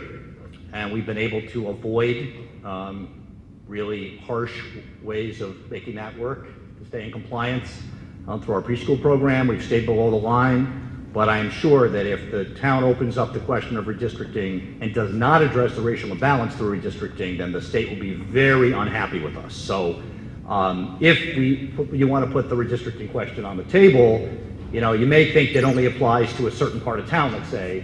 The fact is that once that can of worms is open, you really have to address the really, really emotional and sensitive issue of racial imbalance and people not wanting to leave their schools for that purpose. I think you'd have to look at that as well. So the second one had to do with the house system. You can remember these questions for 5 minutes and then I'll forget them. I will say that the only way that you save money in a house system is by reducing services to kids, because the house system in and of itself does not cost more money than the similar services delivered under a traditional model. And as our high schools have gotten larger and larger, the value of the house system has become more and more apparent as kids and families get to stay connected to one dean, one administrator, and one guidance counselor for the duration of their existence. And as a matter of fact, the governor was here recently to laud the school system for its improvement in its graduation rate. Now, you would think that would not be something we'd have to worry about too much in Fairfield, but the fact is that, as I said, we have some really challenging students, and not everybody makes it.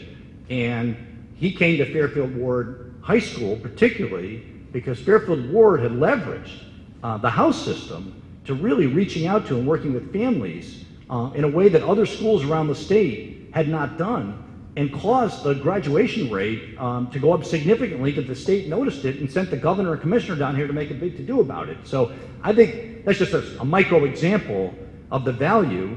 The only way you'd save money would be to reduce the services or the ratios or increase the ratios. So I don't think that's where we want to go. Enrollment is still rising at the high school. I think that at this point we need more support than ever for kids at the high school for safety, security, intervention purposes. This is not really the time, I think, to do that. So I don't think I want to go in that direction, but I understand the sentiment. Thank you very much. Thanks, John. Thank you, Representative McKenzie. Can I have Representative Lip and Representative McCarthy? Representative Paul. Thank you. Thank you for the job you do. Tough one. Piece of cake. Just to say it in a different way, one of the questions John had, as we were told at an RTM meeting last December, teachers are up 1.7% and they represent 70% of the expense. The implication is that all the other expenses, in order to get to a 3.3% bottom line budget, would have to have gone up around 8%.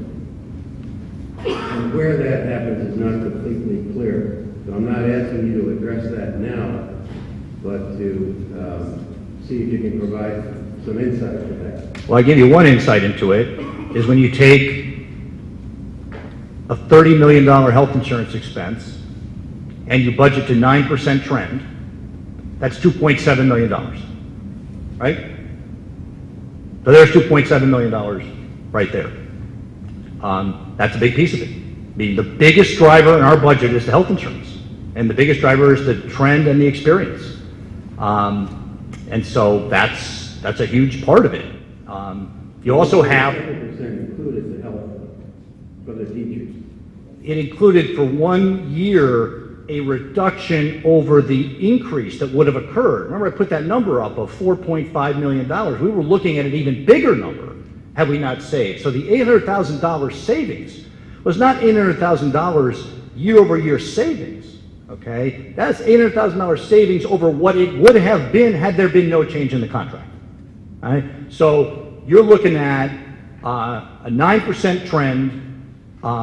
You're looking at trying to dig out of a hole from a prior year that was about $800,000, and then you're subtracting the $800,000 in savings, and that gives you your $2.7 million. That's a huge part of this. I mean, that's the biggest driver in this budget. And then you've got other, there's some new positions in the budget for the special ed side of things with the 10, positions that we need to service the students there. You've got other increases in other elements of the budget, but when you look at that chart, and we've got increases to go to other people other than teachers, right? You look at that chart, the game is in health insurance. And if the town wants us to budget less for health insurance, if the town doesn't want us to put that much money into it, then we would lower our increase, but that's not how we've agreed to budget. So it's insurance trend, $2.7 million. That's there no matter what. I'm just going back to the chart that was shown to us. Yes. Which showed salaries up 3%, medical down in the 215-216 year. For a bottom line, 1.7% increase for teachers. Mr. Dwyer might want to comment on that. God, you try. And the chart that was there is when Aon was still using the 8% trend rate. About 2-3 weeks after the contract vote, they had revised their national trend rate to 9%. So there's money involved in that difference from 8 to 9. The curriculum improvements to world language, the special ed, the overall salary increases for 6 other unions, plus the health insurance costs for 6 other unions. You go from 1.7 in one piece of the budget to the 3.2.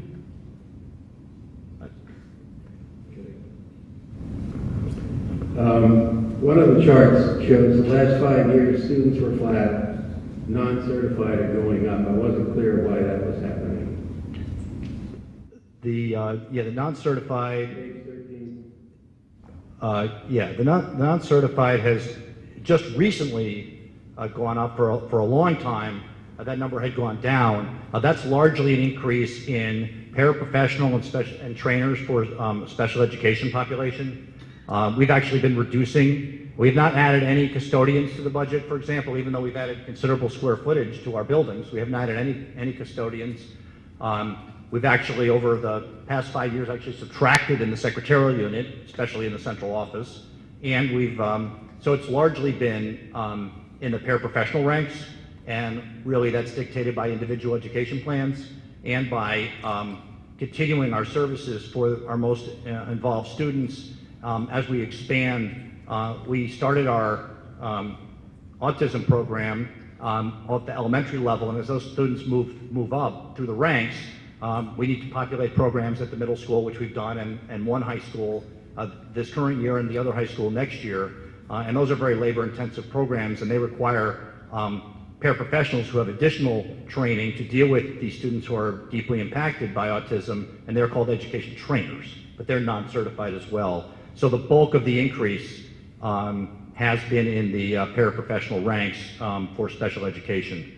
But if you look at the historical chart of the non-certified FTEs, for a number of years it was declining as we were squeezing wherever we could. But that's where the increase has been, paraprofessionals. One last question. Sure. On the chart that shows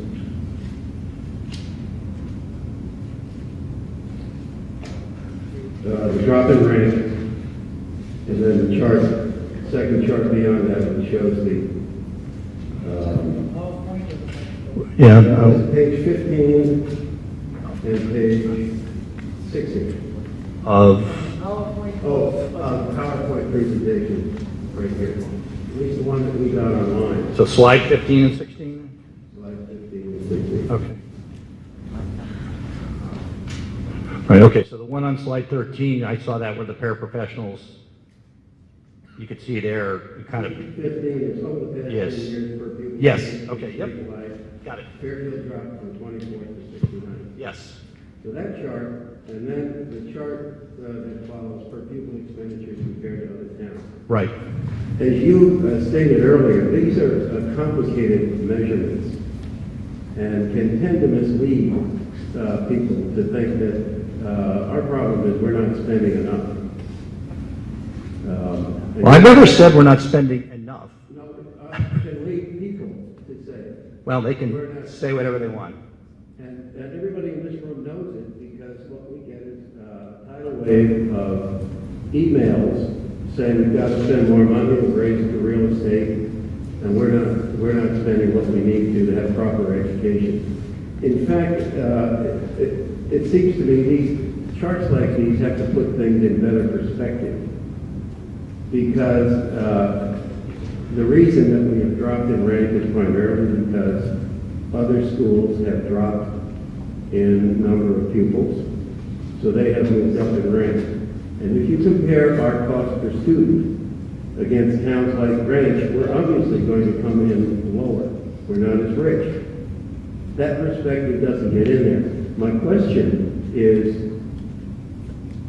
you have an automatic audience for things like this through email to all parents. Is it possible to put out documents that provide a balance on this kind of document to the same people? You know, I mean, for all the years I've been here, one of the big criticisms has been, you don't use metrics. You don't use metrics. And lots of other stuff comes out, and I put together something that is the most widely used, incredible metric that there is, and you don't like it, because you don't like the story it tells. Parents don't need to see these charts to advocate for better education for their kids. I've never emailed a thing to the entire parent body on this. All we do is post it on the website. When I give it, I do it, publicly. People want to know, how do we compare in our expenditures to Southern Fairfield County? I did a presentation to the Greater Fairfield Board of Realtors. And there are other people out there, and the realtors said this to me as well. Now, there's a lot of factors about Fairfield that people, use to make decisions, obviously, and I think Mr. Donovan might have used the word value, that we're of value is one reason why people are moving here. Because the ratio of the value you get for living in this town, and living here, I can attest to this, the value you get for living in this town compared to what you pay is superb, particularly with people with families. And our families want to keep that. They moved here for that. They advocate on their own. They don't need me to, in fact, most of them probably never seen this chart. But we're also compared to other districts in terms of expenditures, because one of the realtors said to me was, there are people that look at it and say, you're only spending $15,000 per pupil. The education can't be as good as it is in another town. They're spending $17,000.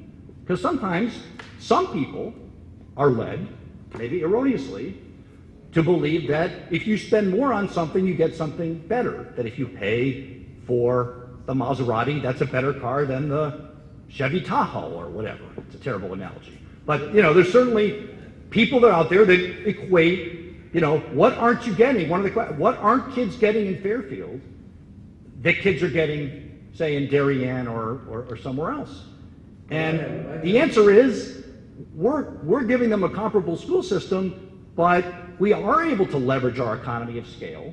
We are able to leverage our economy of scale to do it at a lower per pupil cost. I'm not suggesting in any way, shape, or form that Fairfield should be striving to be in the middle of this diagram.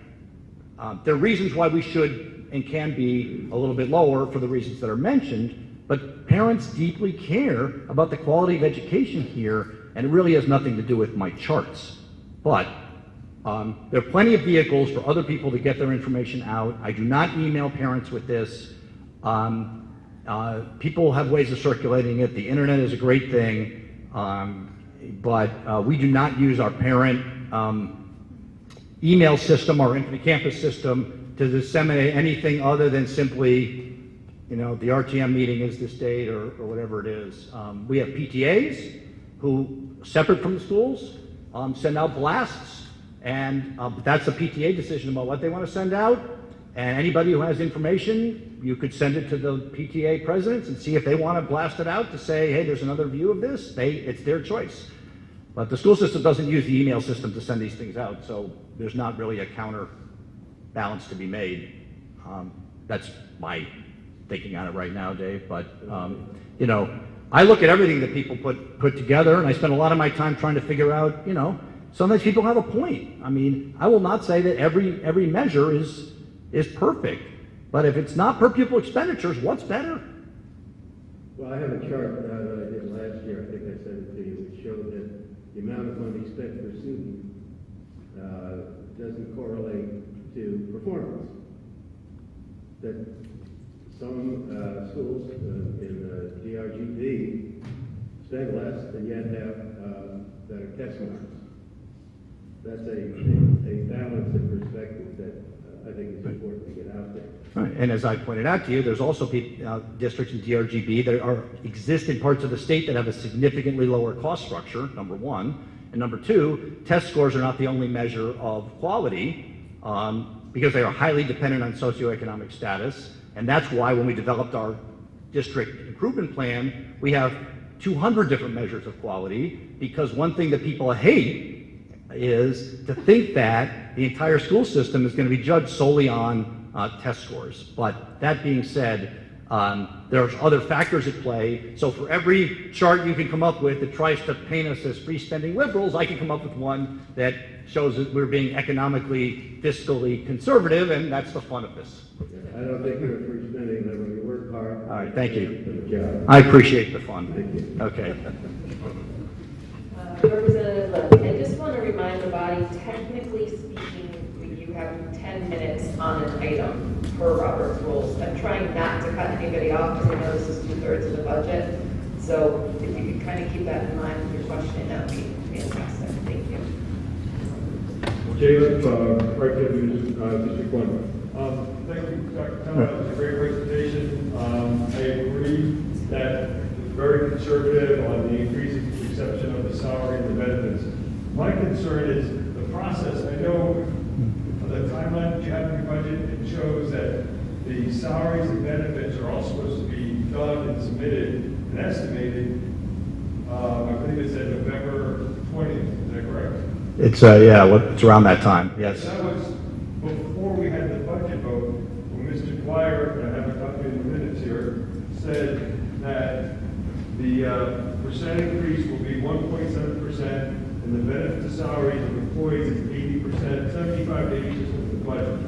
And I said, well, does that mean we're going to be able to limit the budget, increase to 1.7? I said, that would be incredibly fantastic. And his answer was no, right?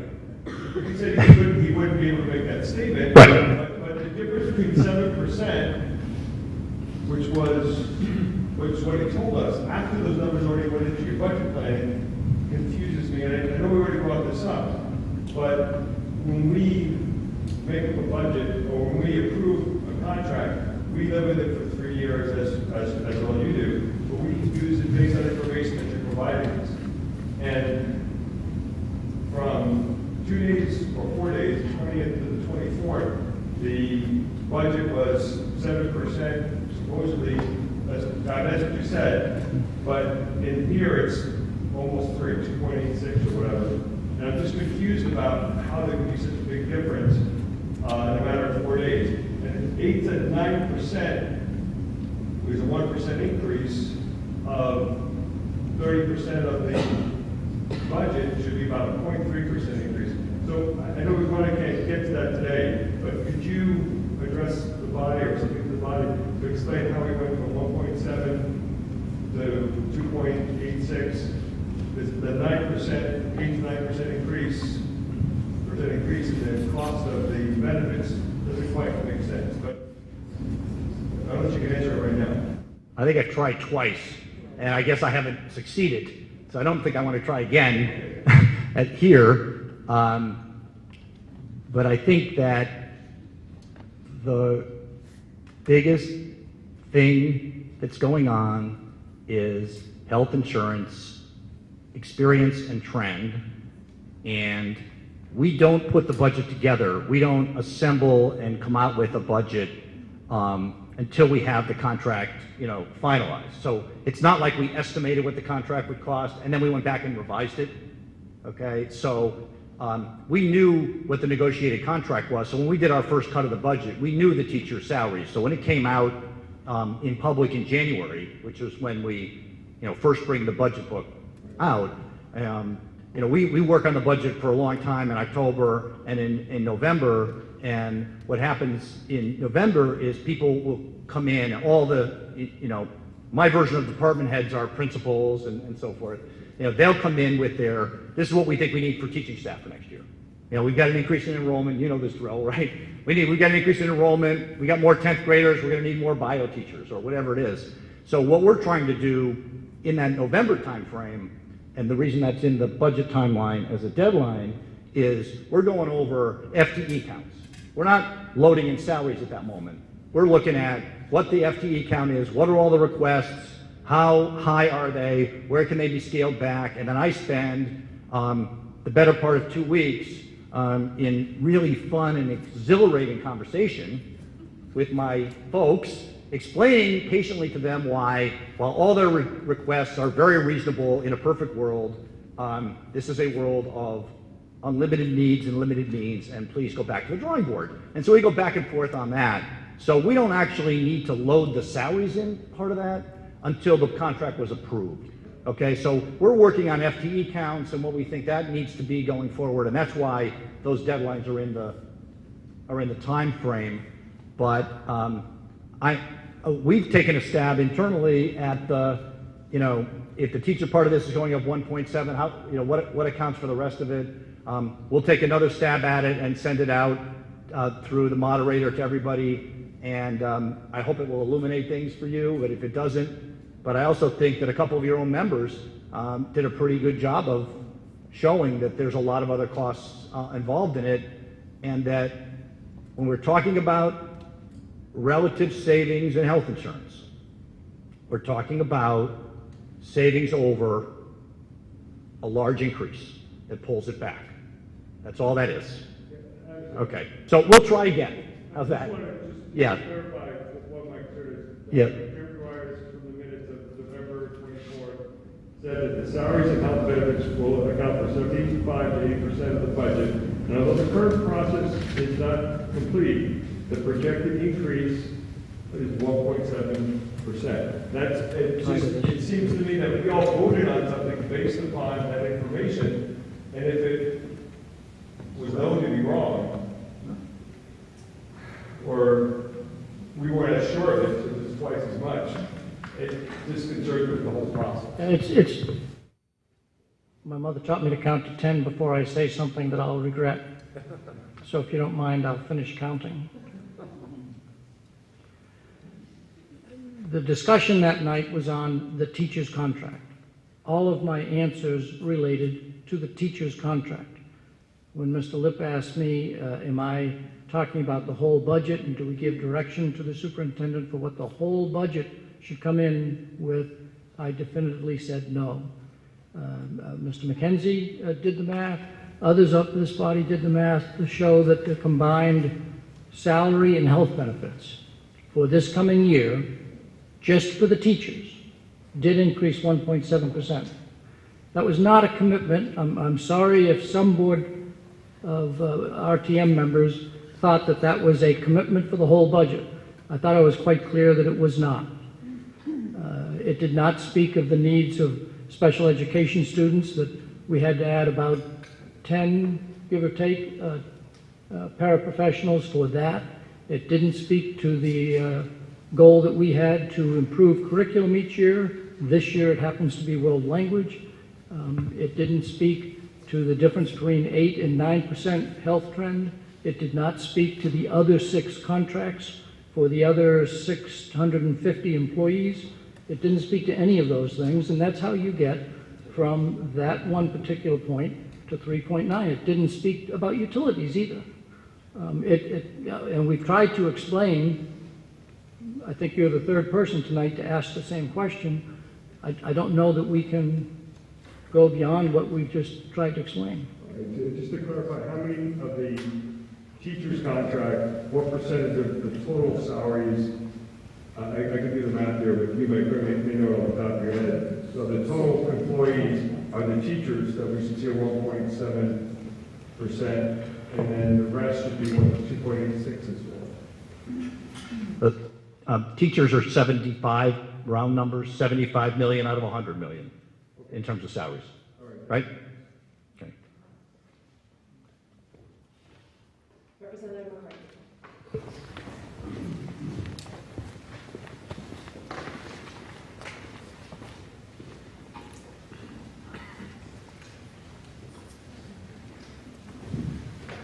I'm McCarthy, District 8. Title, Carls, thanks for coming out. I like the summary. I like you did it, like when you did it in the Board of Finance meeting. You netted out 2.1 million for salaries, 2.3 for benefits, and I'm regurgitating a little bit differently than the way you did it, but there's 674 for other, comes up to the 5.1. As number was then, not the subsequent adjustments on the Board of Finance. But it serves criminals and people cost. So, question for you. We have 2 new administrators. One administrator at the assistant principal at the Walter Fitzgerald campus, and one new pupil service coordinator. Anyway, to implement 2 new, if I'm getting this correct, non-certified employees, they're administrators. They're certified. They are certified, okay. and one is netted off of a dean. And one of those is being netted by a position we're eliminating that's also certified.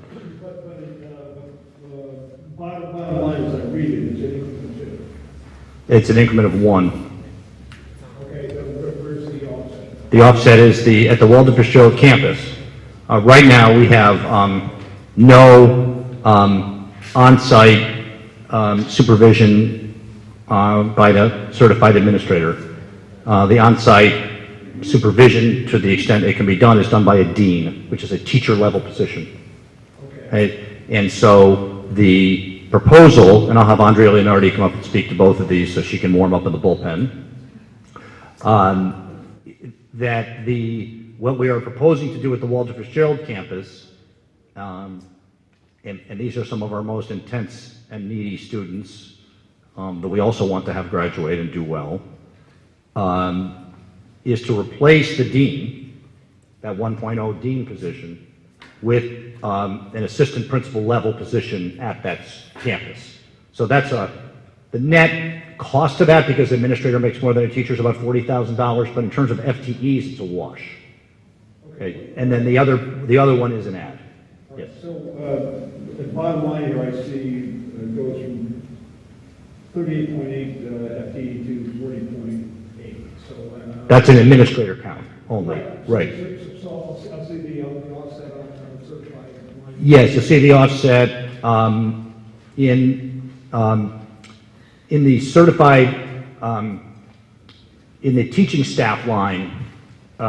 There's an offset of the dean. We actually have a list of all the adds and subtracts on the certified in the budget book itself on page 142 that shows the ins and outs, and that will show the dean position being eliminated. And you'll also see that in the actual budget lines itself. You'll see the salary. And there's also 2 stipends that person was getting, and those are being folded into the position as well. So there is the certified staff offset there, but one's an administrator, one's a teacher. All right, in the event we were not to approve this incremental administrator, how would you execute? Well, for one thing, not to be disrespectful, but RTM doesn't have line item control over our budget, and so you would have to eliminate dollars from our budget, and then it would be up to the Board of Education to decide whether or not that was a priority, right? So I don't want to jump too far ahead so that people don't think they can. I know you know that, but you've got some new members here who might not. Okay, and so we would go along as we are right now, but we are seeing an increased needs of that population. We know that everybody, I think, by now, particularly after Sandy Hook, knows the mental health needs of our students has been increasing dramatically. And this is a very difficult population. It's a population that needs a lot of services, and we are keeping these kids in the district. These are kids waiting to be outplaced in some ways. And the more we can do to keep them in the Walter Fitzgerald High School, the more that's actually saving us money. So the more we have somebody with authority riding herd on that ship, the better off everybody is getting their education in Fairfield. And if that position prevents one kid from being outplaced, it's more than paid for itself. So I think it's a really cost-effective way to do it. But I'd like Andrea to speak to it directly, because she used to supervise the school, and I probably butchered most of the explanation. And I don't know if you wanted to talk about the other one as well, but she can talk about Walter Fitzgerald first, or are you done? Well, I was wrestling with bringing up the ratio of psychologists at the elementary level. Oh, she would be very disappointed if you didn't bring that up. I wouldn't want to disappoint her, right? There you go. Break the tradition by bringing this up every year. Yes, we were ready. Well, if I didn't, I know you would. Yes, I would ask her. Just to make sure it got asked. Well, I wouldn't want to disappoint you when you come with this idea. Yes. So Andrea can talk about it. Where would you like me to begin? The Walter Fitzgerald campus or school psychologist? Tell me about the Walter Fitzgerald. We've been down the road with a psychologist before. I don't know if we ever get anywhere, but we talked about it. The Walter Fitzgerald campus is a campus that services some of our most at-risk high school students. These students come to us in many ways, as students who are likely to drop out of high school. They are students who have experienced school failure in numerous ways, both emotionally, socially, academically, and they are disenfranchised. And they don't often have a support network around them that allows them to be more successful. We believe that we need to bring together that staff, that faculty, and we need leadership in that department. For many years, that department or that school has been functioning with kind of haphazard leadership. And I will take all the responsibility for that because I played that role for a while. But I have a full-time job as the director of special education in this district. And so I would drop in and do just the bare minimum tasks of teacher evaluation and some help on occasion in a crisis. But that staff has really been left rudderless without the leadership. And I think that it desperately needs, and frankly, that I think those children deserve. It is a school, albeit a small school.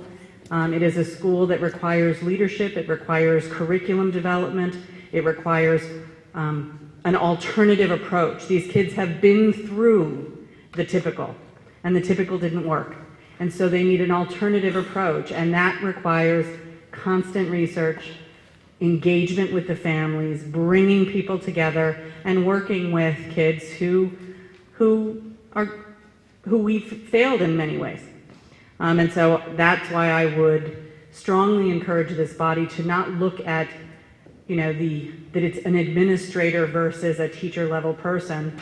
We've gone in to the budget, we found some offsets, and frankly, I think it would underserve this population of very needy kids to not take this step at this opportunity. I'm happy to answer any other questions that people have about this school, but if you want me to go on to school psychologists, I'm happy to do so. I brought it up to keep answering last year, before that, You're sick of hearing me? I think you have a different answer. Ditto. Okay. All right.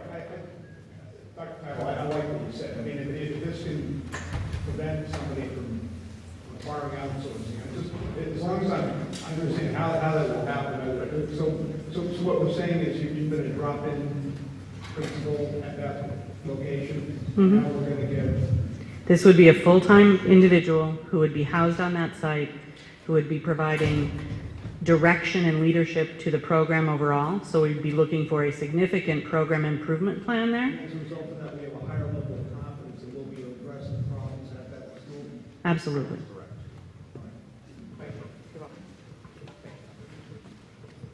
Representative Palmer? Representative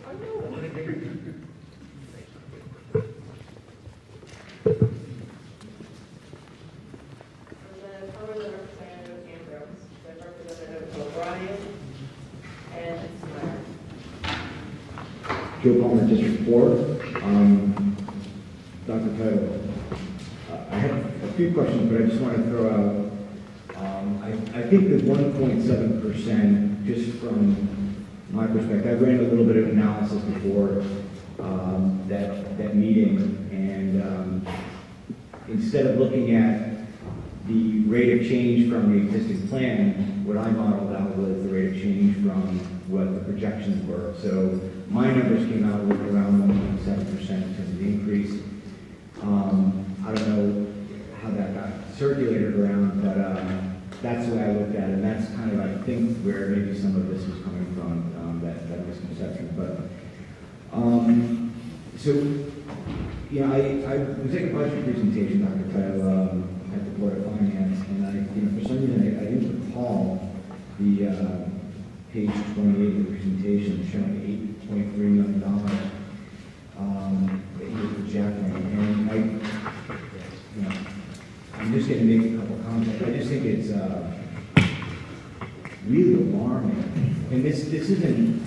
I've said before, I think you've done a great job reining in costs, slowing the growth of spending. seeing here is, you don't have any control over it. But I just think in general, 2 years ago, we had a healthcare spike that sent everyone into hysterics, and literally, the Board of Education was contemplating $2 million worth of cuts.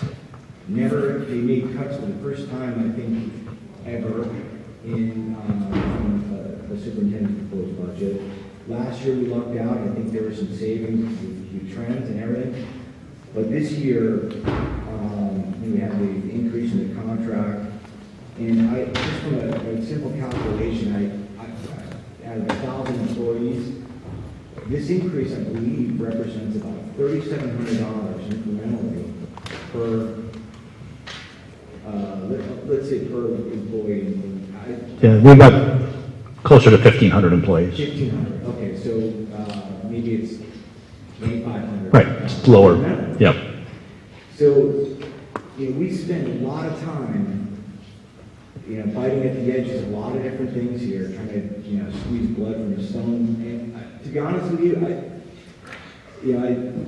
it's going to sound strange, but talk about a strategic plan. Let's get a strategic plan to figure out how to convey to the bargaining unit that the healthcare has to change. It absolutely has to. I think it's handcuffed in your district. Again, a lot of these problems that we're having aren't even under control. And to see that the actual spending, I believe, was the increase that you showed on the document was $50,000. Yes. That's obscene. I don't even think the teachers' health care plans or the teacher getting $2,500 worth of value. They're not even probably getting the value of that kind of an expensive plan. We're talking about something that's maybe $22,000, $25,000 per employee.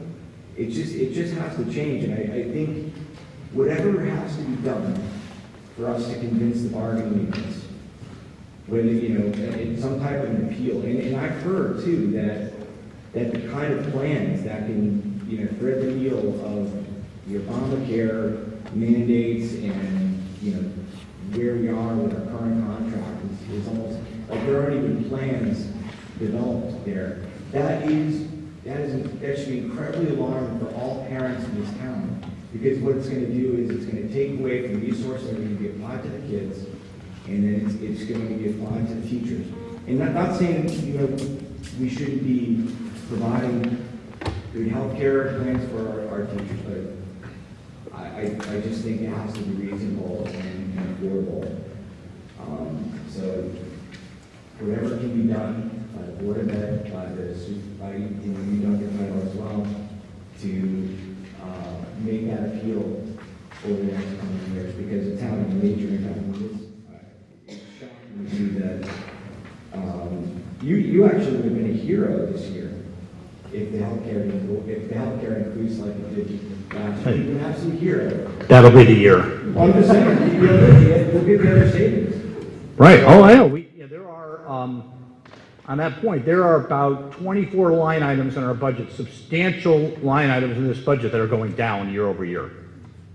We're actually reducing the line by, not by $500, by $10,000 or $20,000 or $50,000. If you go through this budget line by line, not even in the salary lines.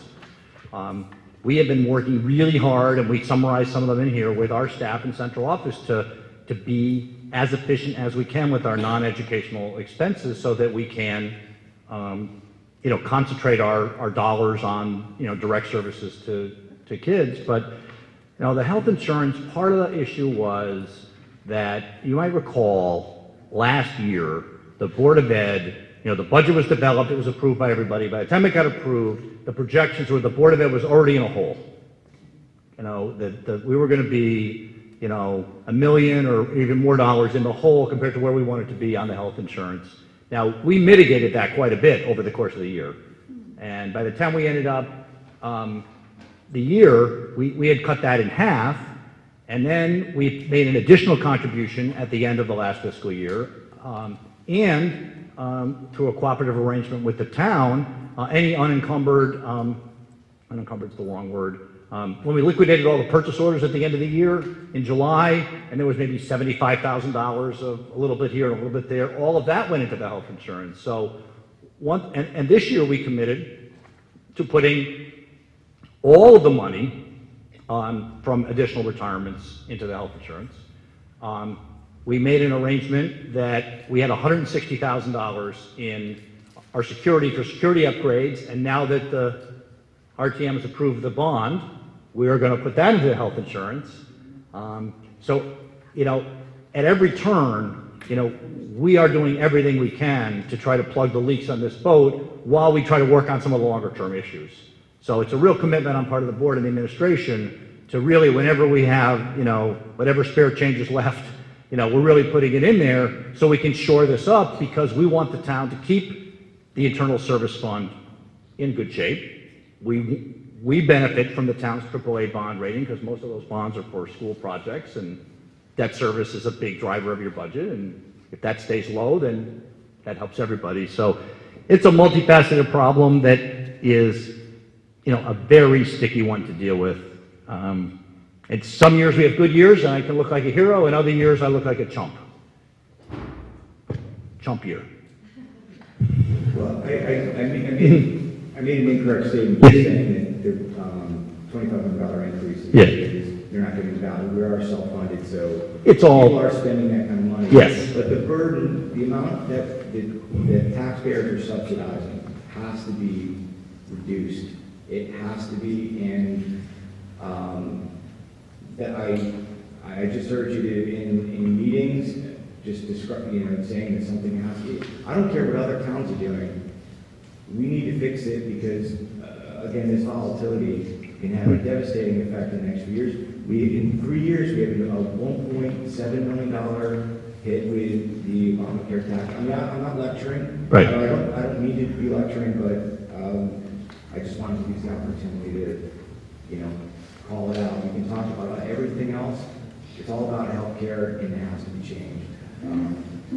And we were even fortunate on the town side to have a reduction in the good guys this year that made a huge difference.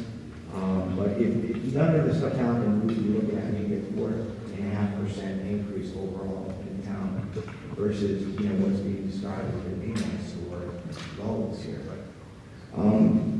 So, and next question. I noticed. Just can I make one? Oh, yeah, sure. I'm sure there's some teachers behind me that would agree with this statement. Nobody in this room wants to spend more money on health care. It's a national reality that we have, and the reason that we have an $800,000 benefit to this budget is because our Teachers Association understood that health care was a real issue. And so I wouldn't want this to have a good discussion that didn't recognize that both the board, I'm sorry, I speak to the speaker and I should speak to this side of the room. I wouldn't want the RTM or anybody to not recognize that it is a partnership between those of us who are in elected office and all of the employees for the entire town, both on the town side and the Board of Ed side. I believe the Teachers Association worked with us this year in making an incremental change. But we are dealing in a marketplace that we get compared with other school systems, and that marketplace is based on arbitration rules, and so change is incremental. And we all want change to be quicker than just incremental, but that's just one of the things that we have to deal with as government bodies. I understand completely, but it has to happen faster. Something has to change. These types of things on a budget are devastating. And Representative Palmer, it's getting close to 9:30. Do you have my next question was under the salary in 2014 and 15. It appeared we were well under budget in terms of from what we were budgeted. Correct, yes. What happened? That was largely a function of we budgeted for 19 retirees, and we had an unbelievable rush of retirees at the end of last year as the year closed, and we ended up with 39 retirees, which is unheard of in this town. Don't get into the reasons for that, but a lot of it was, age and stage of the teachers, and there were other factors. But the fact of the matter is that when 20 teachers retire, we don't always replace them with somebody who's, doesn't make as much money, but often we do. About half of our hires have experience. So I don't want to think that we're not hiring everybody at step one. We even hired somebody this year in a shortage area who was at the top of the scale. But on average, that saves you about $35,000 per retiree when you wash it out the average. So that really accounts for the bulk of that, and that's the $700,000 I was talking about that I've made a commitment to put into the health insurance to help mitigate that. So, once the budget's awarded to us, the board can really spend it how it wants to, and I think it really shows a good faith effort on the part of the board. Instead of going out and saying, "Well, that's manna from heaven. We'll buy some more computers, or we'll do whatever it might be."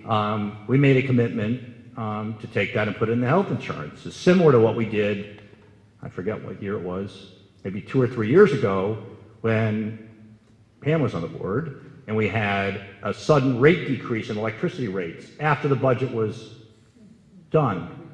And we had a $350,000 windfall. At that time, I remember having a conversation with First Selectman saying, we want to turn that back. That was just a windfall. And, where should that go? And he said, we want it in the general fund. We want it in the I don't know what you call it, the fund balance, because you guys are trying to build the fund balance up. So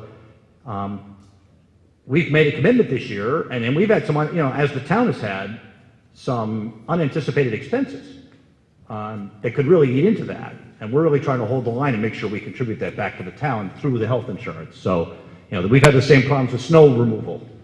I mean, we have to pay for our snow removal. We have to heat the buildings through the worst winter ever. And those things are really working against us, but we're going to hold to, if at all possible. Oh, and by the way, we had to absorb a little $95,000 legal bill. So, that's right. With all love and respect, we're trying to absorb that as well. So, we really, that's the reason for it, but it's something that the board and I have committed to basically returning to the town in the form of health insurance to help mitigate the problem you just described. Okay, thank you. Yeah, okay. And, I mean no disrespect to the teachers in Fairfield. Right. I just think when you look at the math, you have to figure out something that can be recalibrated, so it's sustainable, so we don't have this volatility, and that these healthcare expenses aren't going to be placing limitations on the education system. Thank you, Representative Palmer. Representative Ambrose, you're all set. Great. Representative O'Brien, and I have Meyer and Marks. Is there anybody else who wishes to speak to the Board of Education budget? Representative Jacob and Representative Gerber. Anybody else? All right, so this is who I have. O'Brien, Meyer, Marks, Jacob, Gerber. Great. Representative O'Brien, the floor is yours. Thank you. Lauren O'Brien, District 5. Thank you for coming out tonight. My questions are prompted by a parent that reached out to me, and they are in regards, it caused me to take a closer look at the Walter Fitzgerald campus. Do you want to come up now? Okay. So, I have a couple questions. I just want to make sure that I can form my questions properly. We have an increase in special ed students coming to the district, and as such, we're adding paraprofessionals, correct? No. That's what we just said. No, we have our prevalence rate in special education is stable and has been stable. As enrollment goes up, we have about 10%, 10.5% of our students identified, but as enrollment goes up, that prevalence rate maintains. So we have some more special ed students, and we've added more paraprofessionals because of it. The paraprofessional increase is about an aging population of very needy kids. When we are... As it goes up, as we have more children in special ed, we add paras. Not necessarily. It's about the need, not the number. So as the need increases, we add paras. When the need is there, we put the paras with them. Yes. Okay. And Dr. Title, what is the function of a dean? I think we have Mr. Coyne here, who would love to answer that question, because he comes out, but, yeah, the dean does a lot of the frontline work on student discipline matters at the middle schools and the high schools. They're the first line of contact with student misconduct, safety and security. It's a teacher level position. They're paid a teacher rate of pay.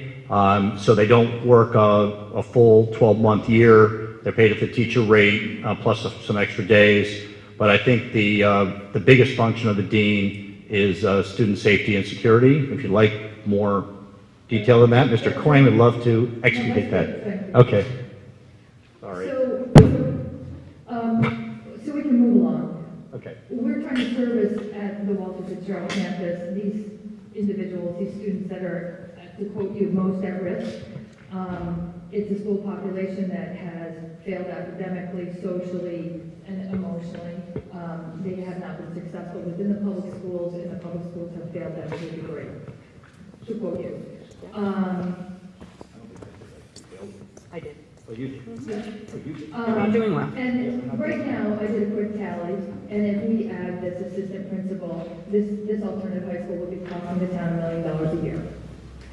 Run all the numbers. Which I think is a little cavalier that we've done it, the oversight has been dropped in on occasion. I mean, these children definitely, I agree with you, they deserve to have every effort made so that they're not at risk and that they don't drop out. Part of what prompted me tonight, and I don't know if any of you were contacted, a parent contacted me.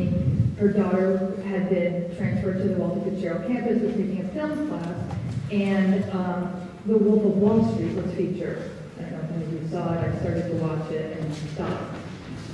So oversight is definitely a problem at Walter Fitzgerald. I totally agree with you there.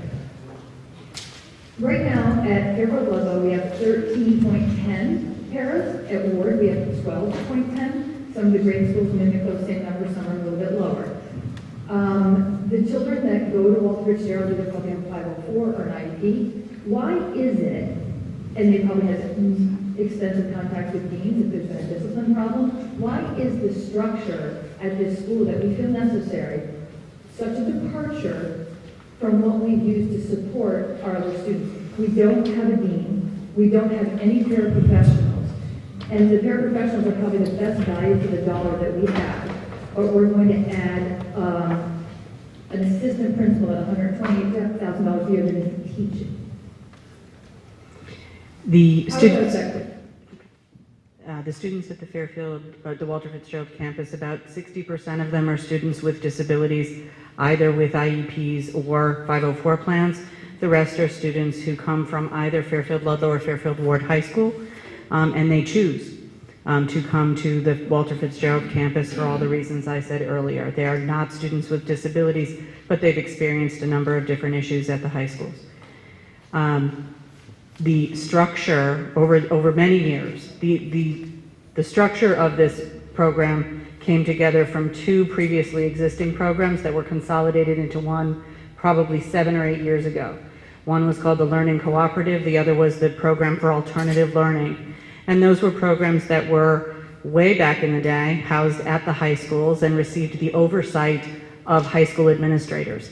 So one of the housemasters would have been assigned as the overseer of that smaller program. As the high schools grew and space became a premium and there was no longer any space, those two programs were moved out of the high schools and were moved off-site. At one time, the co-op, learning co-op, we rented space, the town rented space for it up at the church on Easton Turnpike, and the Fairfield Program for Alternative Learning was housed in portables behind the senior center on Mona Terrace. As those spaces became a premium, the plan was to consolidate the two programs into one alternative high school. And so that's when the town, we rented St. Emery's School, the previous St. Emery's School, and the program was consolidated into one, still with no administration. I worked, as the Director of Special Education, I worked with providing teacher evaluation, but my job doesn't allow me to stay there all day, every day. I service 17 schools.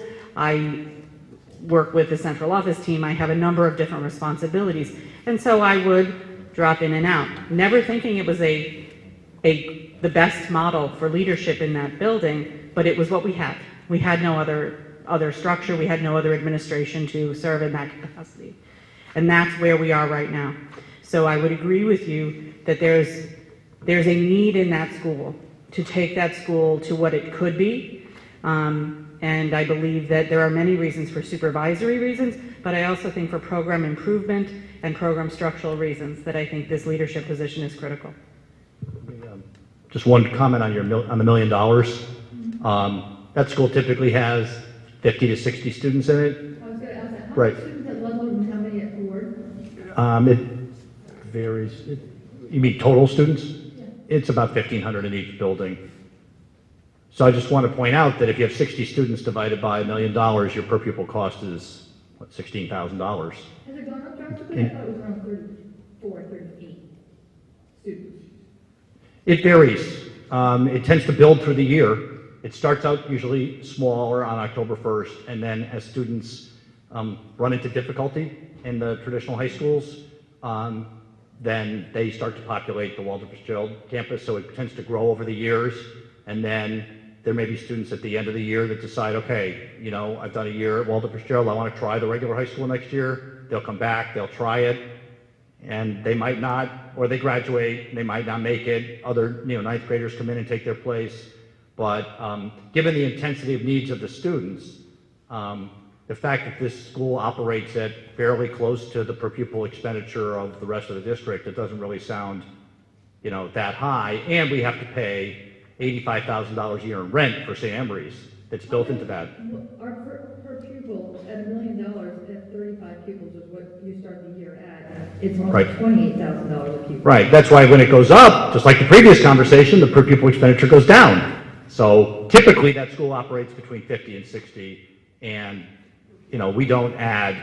Again, if the classes are small there, it's very individualized. But yeah, sometimes it's operating at a higher level, but higher level of per pupil expenditure than the regular high school, because there's more volatility in the numbers. When Ward or Ludlow goes from 1,400 to 1,450, it doesn't move the needle much. When this school goes from 35 to 45, it makes a big difference if you're calculating it. And as I said, one student, the students needed a lot more services than your typical student to be successful. So it would be logical that on a per pupil basis, you'd be paying more. And 85,000 of that $1 million is rent, that we don't pay rent at our schools. Did that go up nearly 50% in 2 years? The 85,000? That was a major negotiation that I was involved with the First Selectman's office, Mr. Mayor, and the church. That church, for a long time, was operated by one particular individual, and the church, I think, for a number of years was thinking about getting rid of the property. They didn't raise the rent. We paid, the utilities and so forth. And it's also a facility used by the town for some of the year. It's not simply a Board of Ed facility. It's used by Park and Rec. So they have a nice gym that's used by the town. So a new regime took over at the church and looked at this property and said, compared to the market, we're talking about a way undervalued situation here. And so we negotiated the best deal we could. But the fact is that we don't have a lot of leverage and options in that negotiation, because where are we going to move them to? We're going to pay less. And we looked at out there, and Mr. Mayor was heavily involved in that, and we all concluded that this is still a really good deal for us. Representative O'Brien, you're at 10 minutes. Do you I think there's probably talked 10 minutes. I've been listening a lot. I have a few brief questions and then I'll be done. Thank you. Otherwise, maybe you could formulate them and send them in. I'll whip it up and I'll bring it home. Paraprofessionals, are they considered support staff? Yes. Okay. And are deans considered support staff? Certified. Okay. So, Teaching, certified support staff. And the administrators are not support staff, correct? They're school administrators. Okay. Certified. So in your presentation, you've got that strengthening the supervision as support services. Well, because the the notion that administrators don't provide support to students is really misleading, particularly at this school, but it's true in all of our schools. Our school-based leaders provide a tremendous amount of support to families and to kids. They may not be teaching in the classroom, but particularly at a small school like this, a lot of what the assistant principal level person would do is provide more support to families and to the students who are in need over there. They're not simply over there to fill out paperwork and do a budget and that sort of thing. So we do consider our school leaders to be integral parts of the support services that we provide to families, and I think anybody who's had kids in the system who's had any kind of issue, one of the first people they go to is a principal, a vice principal, somebody like that. So this person would be a part of the support structure at the school as well as the supervisory structure. So proactively, I wouldn't support this. I would rather see us take $128,000 and spread it across multiple individuals that could work with these children closer to give them the support that they need. But thank you very much. Thank you. It's 20 of 10. I do want to ask representatives to really kind of stick hard to their 10 minutes, and if they have other things that they can funnel through me to administration, that would be incredibly helpful. Representative Meyer. You're next. Okay, thank you.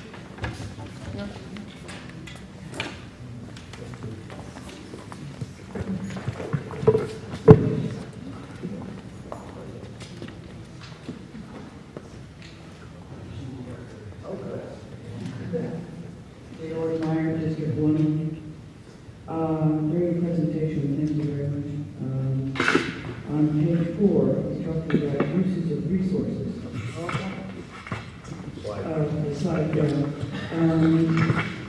You talk about food safety and security. Now, is that, could you tell me what the mandates are for that? Yes. In general? The state of Connecticut passed legislation in the wake of Sandy Hook that mandated a number of safety and security improvements. They didn't mandate specific physical structural improvements except for in new construction, but they did mandate, for example, that every school have a school safety team, that the team receive training, that we do a certain additional number of lockdowns and other drills. It involved much more presence of police with these lockdown drills and getting additional feedback from the police and the fire department. Whenever we did a fire drill or a lockdown drill, it mandated a lot of changes to our we'll call our school climate plan. That was another mandate. It all tied back into it, which involved putting people together and having every school have a school climate team and a district climate team. So there were a host of mandates around safety and security that involved taking personnel time and a lot of leadership time away from other duties, but it did not require specific safety improvements. Those were done on an individual basis, but it was mostly time. We also have to work with the police department to update all of our emergency plans. That's a huge task that we're working with the police department on, and there are probably 10 other things I can't think of. Is there a big one I'm missing, Tom? I think that's about it. The whole statute on it, which we'd be happy to send you the link to if you want to read up on it. Yes. Does the money that was bonded that you received going to pay for these mandates, or is that separate? That's separate. One of the, I guess the one that would be most closely related to one of the mandates was the software program that we did talk about in public, so it's not a problem to do so. The Be Safe program, that's a opportunity for first responders and police to have a really good updated view and look at all of the floor plans and so forth at the schools, and that was something that the districts are required to do in cooperation with the police. So I think that one was, but that was not a huge big ticket item, but the bonding was for infrastructure improvements, and those were not part of the mandate. Okay. Could you tell me where in the budget book that I would find this listed? The safety, the training, the lockdown, and the teacher training and software? I could not find it, so maybe direct. Yeah, there's one account that's generic, and we'll look for it and find it for you. But I have to say, a lot of this was simply lobbing time onto existing people's jobs. In other words, we're not hiring extra administrators to help the principals carry out all the new duties with respect to safety. You know, we don't have assistant principals at our elementary schools like some of our surrounding towns do, who can say, here, assistant principal, you take care of the safety thing while I do the rest of the building. So a lot of the impact of these mandates is putting additional strain on leadership and the support folks at the school level. So Tom's favorite subject, psychologists are often heavily involved in this because we're also trying to be preventative about a lot of this. We're trying to prevent problems from happening, not simply do that. So looking to the security line. On the security line is generic. That's the line that actually shows a decrease year over year. And the reason that shows a decrease is that we had increased that by $160,000 this year due to the fact that we were going to try to make some physical improvements, but then when you bonded it, I took it back down. So, do we have it? It's on the page 81 of the budget book, the full budget book. You can find it. That would be where it is, but it's not. And there's a description of it, but it's fairly generic, as you can expect, because it's safety and security. But that pays for a whole host of security expenses. But I also should say that in addition to that, some of the money that's in there, as you know, the Board of Ed a couple of years ago started charging students at the high schools to park in response to one of the budget reductions. That was very popular. Made me even a bigger chump. And that money that is collected from the students is also then re-spent within the district on security. So we have that as well to spend on security in addition to what's in the budget, to be honest. And I should also point out that last year, we will apply again, in the income section of the budget, you'll see a reference to a state grant for security that we won. It was a competitive grant, but we can't count on that every year, and that will depend on whether the state puts it forward. So those are sort of all the pockets of the security money that we have. So the money that you received through bonding, yes, are those going to be more physical, like cameras, yes, doors? Okay. Yes. Well, the way we laid it out in the capital non-recurring projects, that's exactly what we're going to spend it on. We're just spreading it out over 2 years, as we discussed with the body, I think, when it was approved. But yeah, those are basically physical improvements to the schools. Yes. So you're going to be doing cameras and doors and windows and yes, making the building safer. Yes, and enhancing our public address systems so they can be heard throughout the building. We have a number of schools, for example, where if you call through the PA system, it isn't heard very well in certain places, and that's obviously a security risk. So it's all physical infrastructure stuff, though. Yes. Okay, cool. Well, I understand the sensitivity of Sanford, but I think that when we're spending this kind of money to protect our children with special doors and special cameras, special everything to keep them safe, it's hard to sell when you have them playing in the front yard or in open space. The vulnerability in the playground, the vulnerability getting on and off the bus. It's almost as though, and the reason I am bringing this up is because I've had several parents talk to me about they feel that their children are going to be in lockdown. You and I can discuss that further, but I just think that They'll be in lockdown. They'll be in lockdown drills, correct, a minimum number of times per year per the statute. Right. It's at least 2, and believe me, somebody will be checking on that. Right? I will say that we have been discussing with the police. The police did a very nice report on all of the needs of the different schools with respect to safety and security. And it was that we based our plan that we brought forward. But we are doing a lot other than simply physical infrastructure improvements, and one of the areas of concern, and we are going to address this through physical infrastructure, was of course the fact that we have portable classrooms that are detached from the buildings, and that students are going sometimes unescorted from the portables out, back to the main building.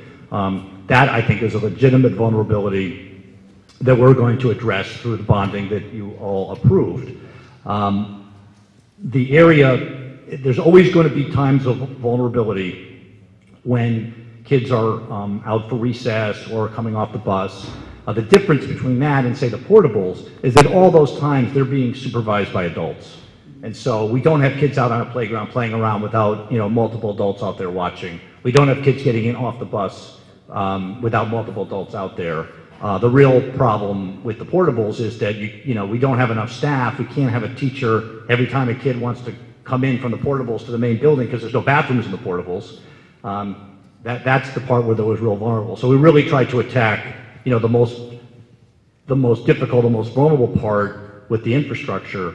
But we've also done a tremendous amount of training with staff on reporting. I think the police are very pleased with the number of reports we've made to them of suspicious activity. And all of our teachers have been are trained periodically, and the town has been great with the new school resource officer program that's ramping up. It's made a huge difference in really stopping potential threats before they've happened. I'm really pleased with that whole thing. So. That being said, my fear is that I hope parents are not being led to believe that their children are going to be safe. Because life happens, and there are some, as we all know, some people with some mental illness. So thank you very much. Yes, thank you. Representative Marks. Representative Meyer, thank you. 10 minutes spot on.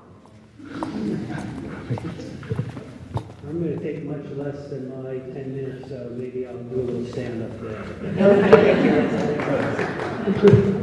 Thank you. Alan Marks, District 6. I wasn't actually planning to speak tonight, but I wanted to react to just a couple of things that I heard earlier. You'll be happy to hear that I am not going to ask how we went from 1.7. I've got a lot of time to think of a new answer, though. For me, you don't need to. Just in terms of the Walter Fitzgerald High School, I just wanted to mention that I actually know the specific example. I know this is, every case is a little different. I happen to know the specific example where a child, someone I know, went to that high school, was having a lot of difficulty, ended up graduating and going off to college. So while, every case is a little different, certainly there are successes out of that school, and that's certainly one example. I did want to just touch upon a comment that was made earlier that I don't think was correct. Of course, that's my opinion. There was a comment earlier that said that we, as RTM members, get a tidal wave of emails asking that the budget be increased, that we spend more on education. And it's my opinion that we don't get a tidal wave of emails asking us to spend more. We get a tidal wave of emails from a certain part of the citizens asking us to accept the budget as proposed by the Board of Ed. And there is a big difference between accepting the budget and increasing it. I just wanted to make that comment. Also, there was a lot of discussion about the ranking in the PPE, and that perhaps we're going down in our ranking because some of the school systems are losing student population. And it just sort of dawned on me that if other school systems are losing population and we are not, what does that say about our school system and the attractiveness of why people are staying and coming here? That's a rhetorical question. You don't have to answer it, but you can if you like. Nope. All right. I'm not going to prolong the meeting. Thank you, Representative Marks. Representative Jacob, and then Representative Gerber.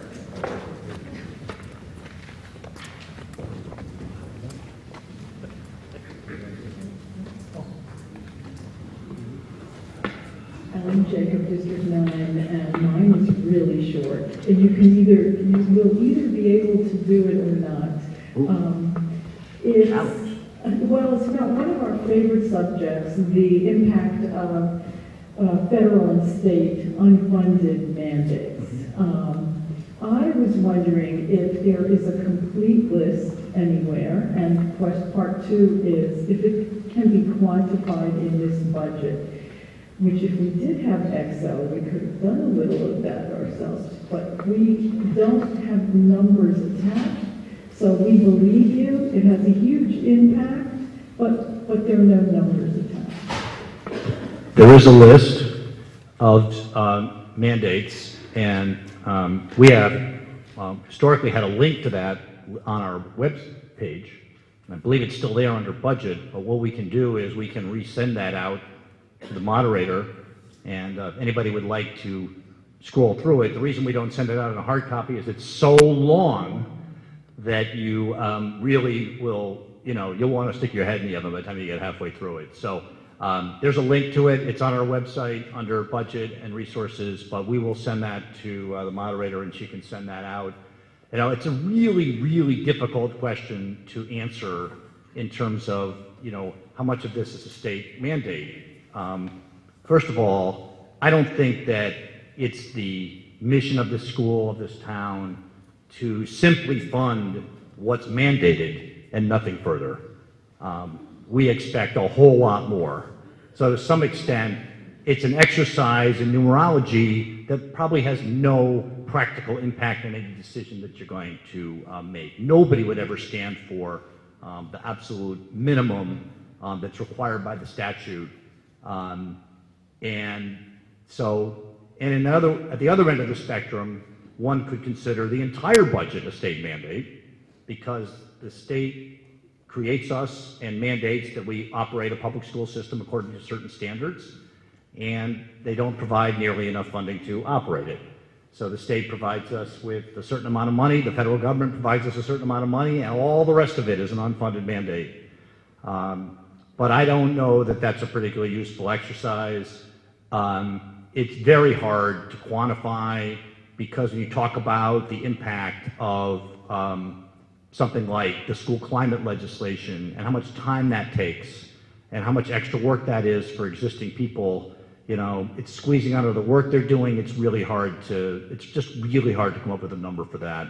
But I will send out the list, the link to the list, so you can get a flavor for all of them, because they range from, pesticides to kindergarten to, things you can put in wipes, and, the level of the school that you can have your kindergarten on because of the fire codes. There's so many mandates, your head will spin. So we'll send that out. Okay, because I also think that these mandates are, rather than, let's say, a skeletal structure on which we want to build, in many cases, you've just given a few good examples.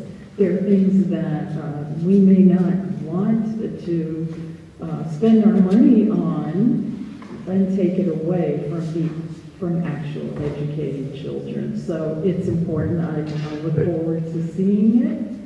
And second question: is our school district engaged in any kind of lobbying or cooperative ventures in trying to influence legislation? The legislation? The school district, the school board belongs to the Connecticut Association of Boards of Education, and they represent all the boards of education in the state, and part of their function is to lobby. They organized, just as an example, most recently they had what's called the Day on the Hill. It was usually in the end of March, and school board members and sub-superintendents go up and meet with legislators, but CABE, they employ like full-time lobbyists to work for that. The organization, professional organization I belong to, the Connecticut Association of Public School Superintendents, they employ a lobbyist to really join forces with CABE, because often the issues, believe it or not, the issues that superintendents have when running a district are really similar to those that school boards have. So those are just a couple examples of that. I'm also active. I'm on the Federal Relations Committee for CAPS, and as a result of that, I am in frequent meetings, or as frequent as you can, with our federal delegation. In fact, I just recently had a meeting with Representative Himes about the Affordable Care Act and how that was crushing us. And so I do spend some time, but let's face it, I have to spend 99% of my time in the district attending here. There's plenty to do. Thank you. Yes, you're welcome. Representative Porter. Thanks for staying late. Bill Berger, District 4. I've got some mundane questions, so if they can be quick in responses, because I've got a few. I'm going to stick with that. Special education in the revenue section, the excess cost provision, it's reduced by 438. Is any of that due to a increased reimbursement rate, or is it all reduced spending? I think Where are you on, Bill? In the revenue section, special education excess cost provision. Let me find the page that I can. Yeah, that's been a pretty volatile number. Actually, we're showing a pretty sizable increase in the current year for that. There's been an increase in the percent reimbursement to us this year. Nobody expects that to continue next year, and so we're trying to be conservative with that, and so we've dropped it down somewhat, but we didn't drop it all the way down to the current year level. That's really a change in the change in the reimbursement rate, as well as more students qualifying for that reimbursement in Fairfield. So we've captured more because we are more aggressive about finding kids to qualify and putting them into the hopper. But mostly it's the reimbursement rate.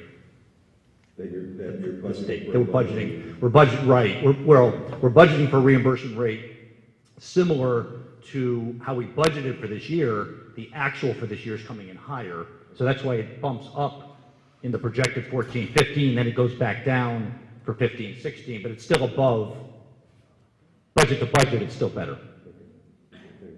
The utilities, I think Representative Steele asked us about the town utilities. Yes. The rates are going up in the budget, but is that locked in, or is there a potential upside? I believe they're all locked in through the next fiscal year, and some of them beyond that. And okay, the transmission rate for electricity is variable. So I don't know if that's something that can go up or down or sideways, but the bid rate, I guess the generation rate, those of you that have followed this at home, the generation rate is what can be bid. The transmission rate is set by the DPUC, so the transmission rate can fluctuate. This is negotiated by the town. Correct. It's done as a bulk negotiation or bid through the town, yes. How many retirements are you looking for? 14. 14. And is that sort of on trend? Or? Well, the trend is out of whack. Right. What I did last year was I budgeted the 5-year average of retirees, which was 16. Then by the time budget came around, we actually had 3 more we knew of, so we went up to 19. But then we had this massive number leave, and so in consultation with the Human Resources Department, talking to some of the senior leadership of the Teachers Association, we determined that we're not expecting as many because we think a lot of people that were close all left last year. Okay. And so we think we've really drained a lot of the potential population there. That helps fill the healthcare. And that's helping with the healthcare. Sure, if we didn't have that, then we would be adding another $700,000 to our request for next year's budget. Okay. Then a question for the IBNR, which is a little more complicated. Right now we budget 1 times IBNR. The IBNR is a best estimate. I think Bernard reported, but there's no provision for any adverse deviation. Well, it gets adjusted by us on a monthly basis as we get updated experience. Every month that comes in, we adjust the IBNR, and the IBNR is adjusted by trend. But it's a trend. It's not like the trend plus a pad. No, it's trend. So there's an equal likelihood of being over as under, most likely. Yes, correct. Would you future years consider a corridor sort of 1 to 2 times? So if you have good experience, you can actually reserve more, up to maybe 2, and then bring it in 1? Well, I'd love to be able to build that back up. Are we allowed to do that? Oh, sure. Okay, the town can object. No, the town. In the old days to have it. Well, at one point there was a big imbalance in the other direction. The town was really underfunded in its health insurance, and the Board of Ed was sitting on, 3 or 4 times the IBNR, and over time that's reversed.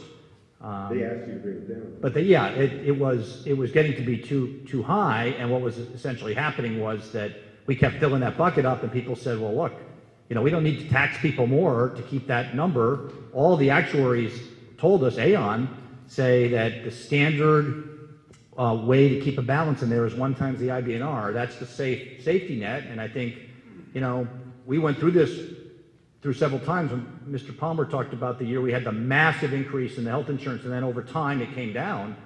I mean, basically, that was an opportunity to not tax people because we had sufficient cash on hand in the account. So there'd be no objection to raising that a bit, even up to 2 times the IBNR. But I think beyond that, I think it would be it would probably be seen as a little bit too high. But with some tab like that, you wouldn't have to cut maybe your program. Let's see, my next question is, all this discussion about, increase in healthcare. I would appreciate if you guys, this would be an information request, if you could calculate what the take-home salary, the average take-home salary increase would be had that increase in trend been fully absorbed by the teachers. My guess is that they would be close to no increase in their salary. But if that's possible to calculate, I'd appreciate that information. We'll give it a shot. And do you keep track of the time expense for, and also legal fees for, information requests, FOIA requests? I feel there's a lack of transparency around the usage of school personnel in order to fulfill sort of personal needs for information. And I think that the public deserves a right to know how much that costs us. Is there some plan to put in a record keeping on that? Well, we actually did for several months keep a record of that at the beginning of the year because we had some individuals who were frequent flyers, let's just say, with respect to constantly asking us for information.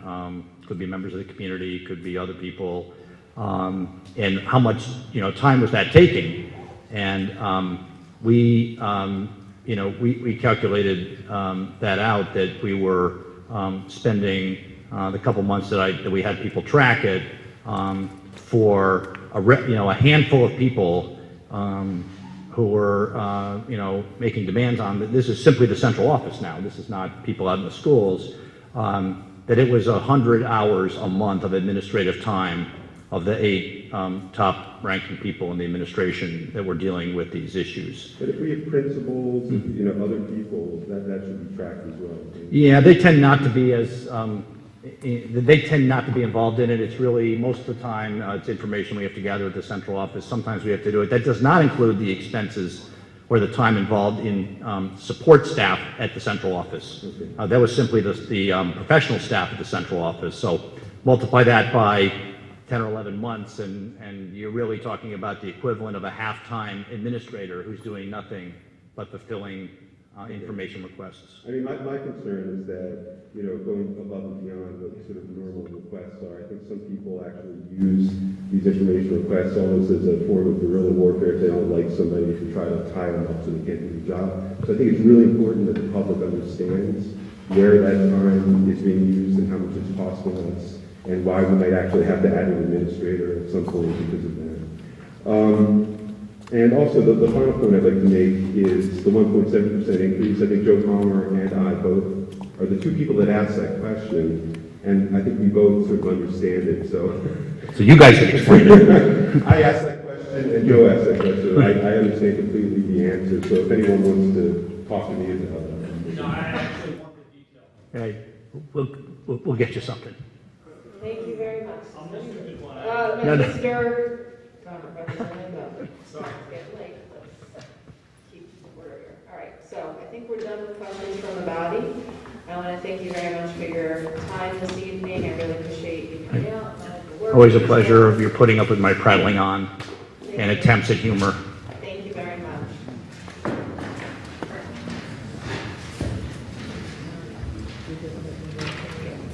This evening, we have opted, because the Board of Education is such a large portion of the budget, to take public comment this evening, if anyone so chooses, before we break into committee meetings rather than after our committee meetings. So if anyone would like to speak to the Board of Education budget, feel free to line up at the microphone. I'm going to announce right now that you must be lined up at the microphone or you may not speak. Because I'm going to call last call, and if you're not there, you've lost your opportunity. Yep, just give me 1 minute. So if everyone who wants to speak to the Board of Education budget can get in line so I can set a time, that would be great. I'll give you a few minutes to get up there, and I'm going to call the last person. If you are not in line, you may not speak.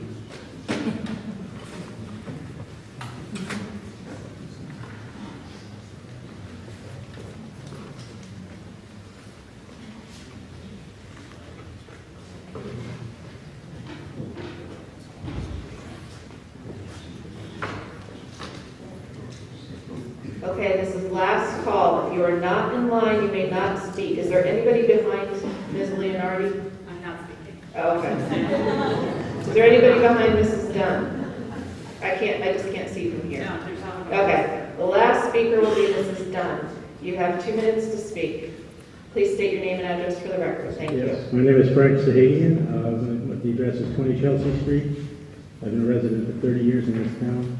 I'm a teacher now. I've been one for 5 years.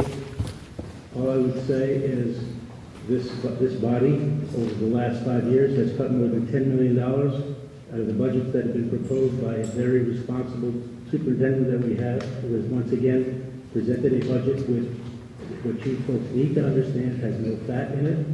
Any further cuts that you folks will do will be not meat, will be bone, and there is no place for it to come from other than the places that it has come in the last few years, such as we've seen, whether it be reductions in technology, paying for parking, paying for play, cuts in music programs, cuts in word language programs. That's where the cuts will come. It's that simple. It can't come from anywhere else, as what you've heard. It just couldn't be any clearer. It's as clear as day.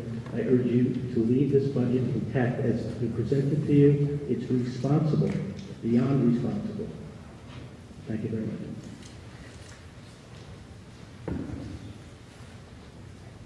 Bob Smoller, I'm the president of the SEA, and a teacher at Fairfield Award, and I think some of you know I have a little background in health insurance as well. And I think one comment I would just like to make regarding the health insurance that Dr. Title didn't state is that, we are a self-funded program here in Fairfield, and as a result, we are subject to increases and decreases in utilization from time to time. We had a 5-year run of fantastic health insurance claims experience, and I believe money was actually returned to the town in some of those years. In the last few years, we've had, or last year I should say, there's been a lot of what we call shock claims, large claims like cancers and things like that you just can't predict year to year. We're a population of 15 people, and if you have, a higher incidence of shock claims, you're just going to have higher claims that year. But these things do tend to regress towards the mean over time. No plan design change is going to prevent somebody from getting cancer or not getting cancer. These things just happen. And so in the bad years, you have to live with it. In the good years, you enjoy the favored benefits of it, and it's just part of the way that health insurance works. If you don't want to have to deal with the cycles, then you have to go to a fully insured program, and you don't get the benefits when you have a good year. So, to Mr. Palmer, who was questioning, were enough concessions made? Well, a lot of concessions were made, but no amount of concession is going to stop a whole rash of people from getting cancer or having premature children or whatever the case may be. It just happened to be our time in the cycle to have bad claims, but they do tend to even out over a period of time. Thank you.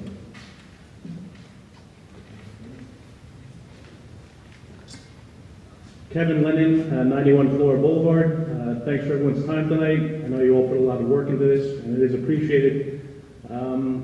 I can speak as being a town resident for the last 14 years, overwhelmingly satisfied with the education my children have gotten. My son is at Mill Hill, my daughter is at Roger Ludlow, and it's a wonderful system, folks.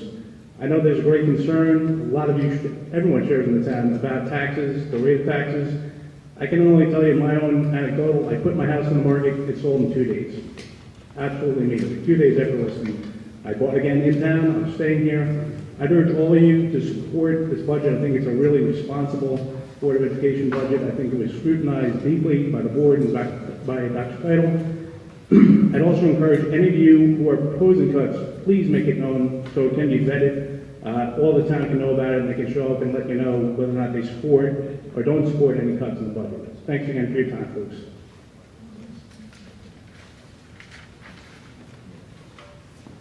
Good evening. Neil Fink, 70 Crest Terrace, and I'm here tonight as a parent, a taxpayer, and also as the president of the Fairfield PTA Council, which is an organization that brings together all of the PTAs throughout our town.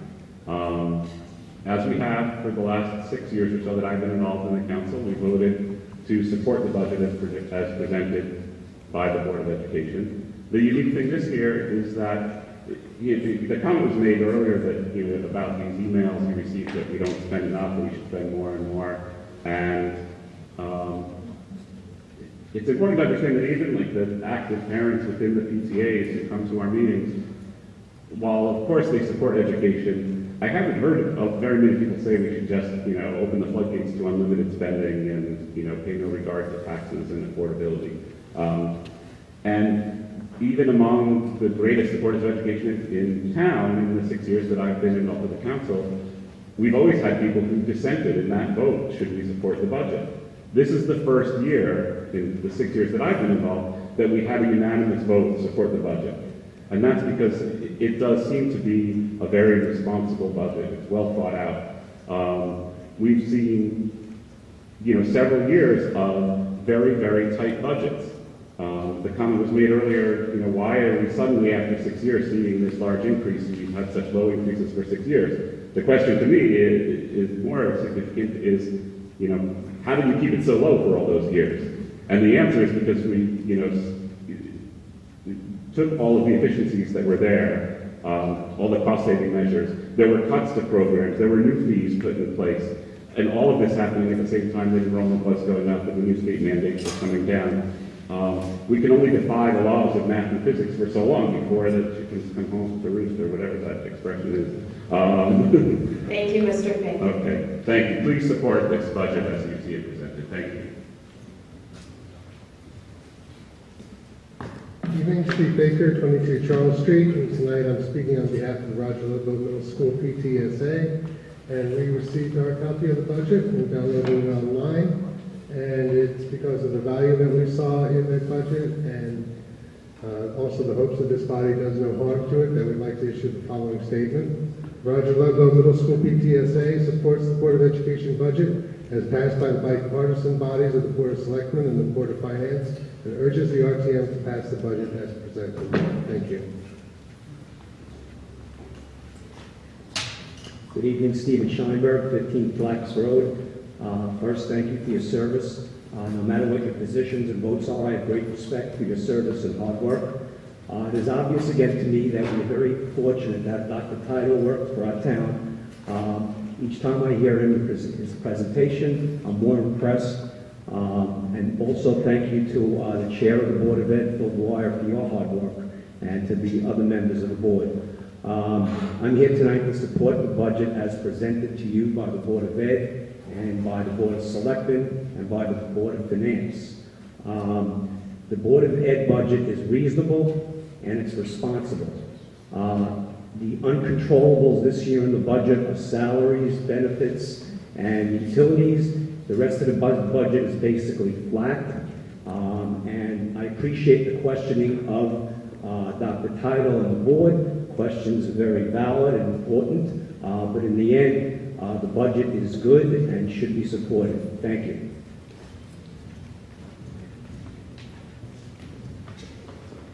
Hi, Carolyn Traduco, 221 Sherwood Farm Road.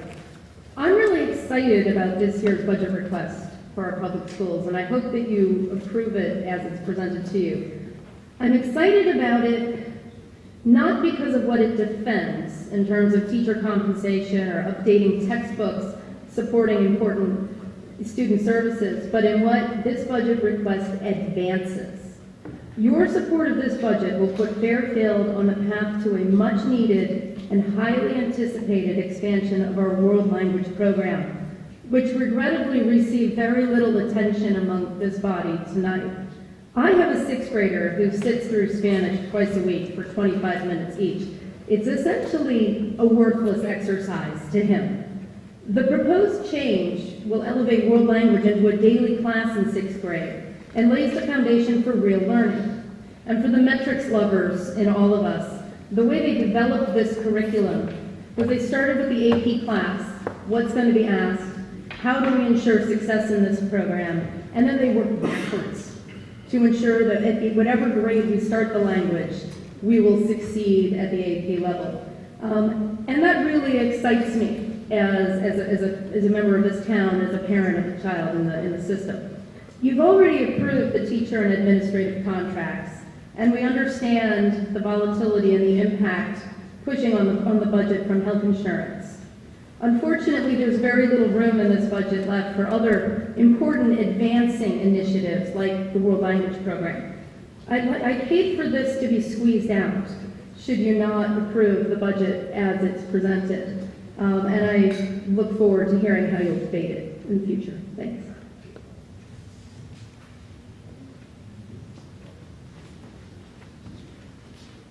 Kelly Dunn, 205 Tuckahoe Lane. I think you've heard a lot of interesting comments tonight. I think you've done your own research and you continue to ask the good questions about costs. I hope going forward that you as a body can be more respectful of one another and of the individuals who are going to come before you. I think you all seem to have an understanding of some of the cost structures involved, possibly not. But just realize, too, that this year, this body has cost the town money as well. So perhaps you give that some thought as you go into your budget vote. Thank you. Thank you very much. There's no further business with this body this evening on the hearing. I don't have any housekeeping issues, so I will entertain a motion to adjourn. Moved by Representative Meyer, second by Representative O'Brien. We stand adjourned.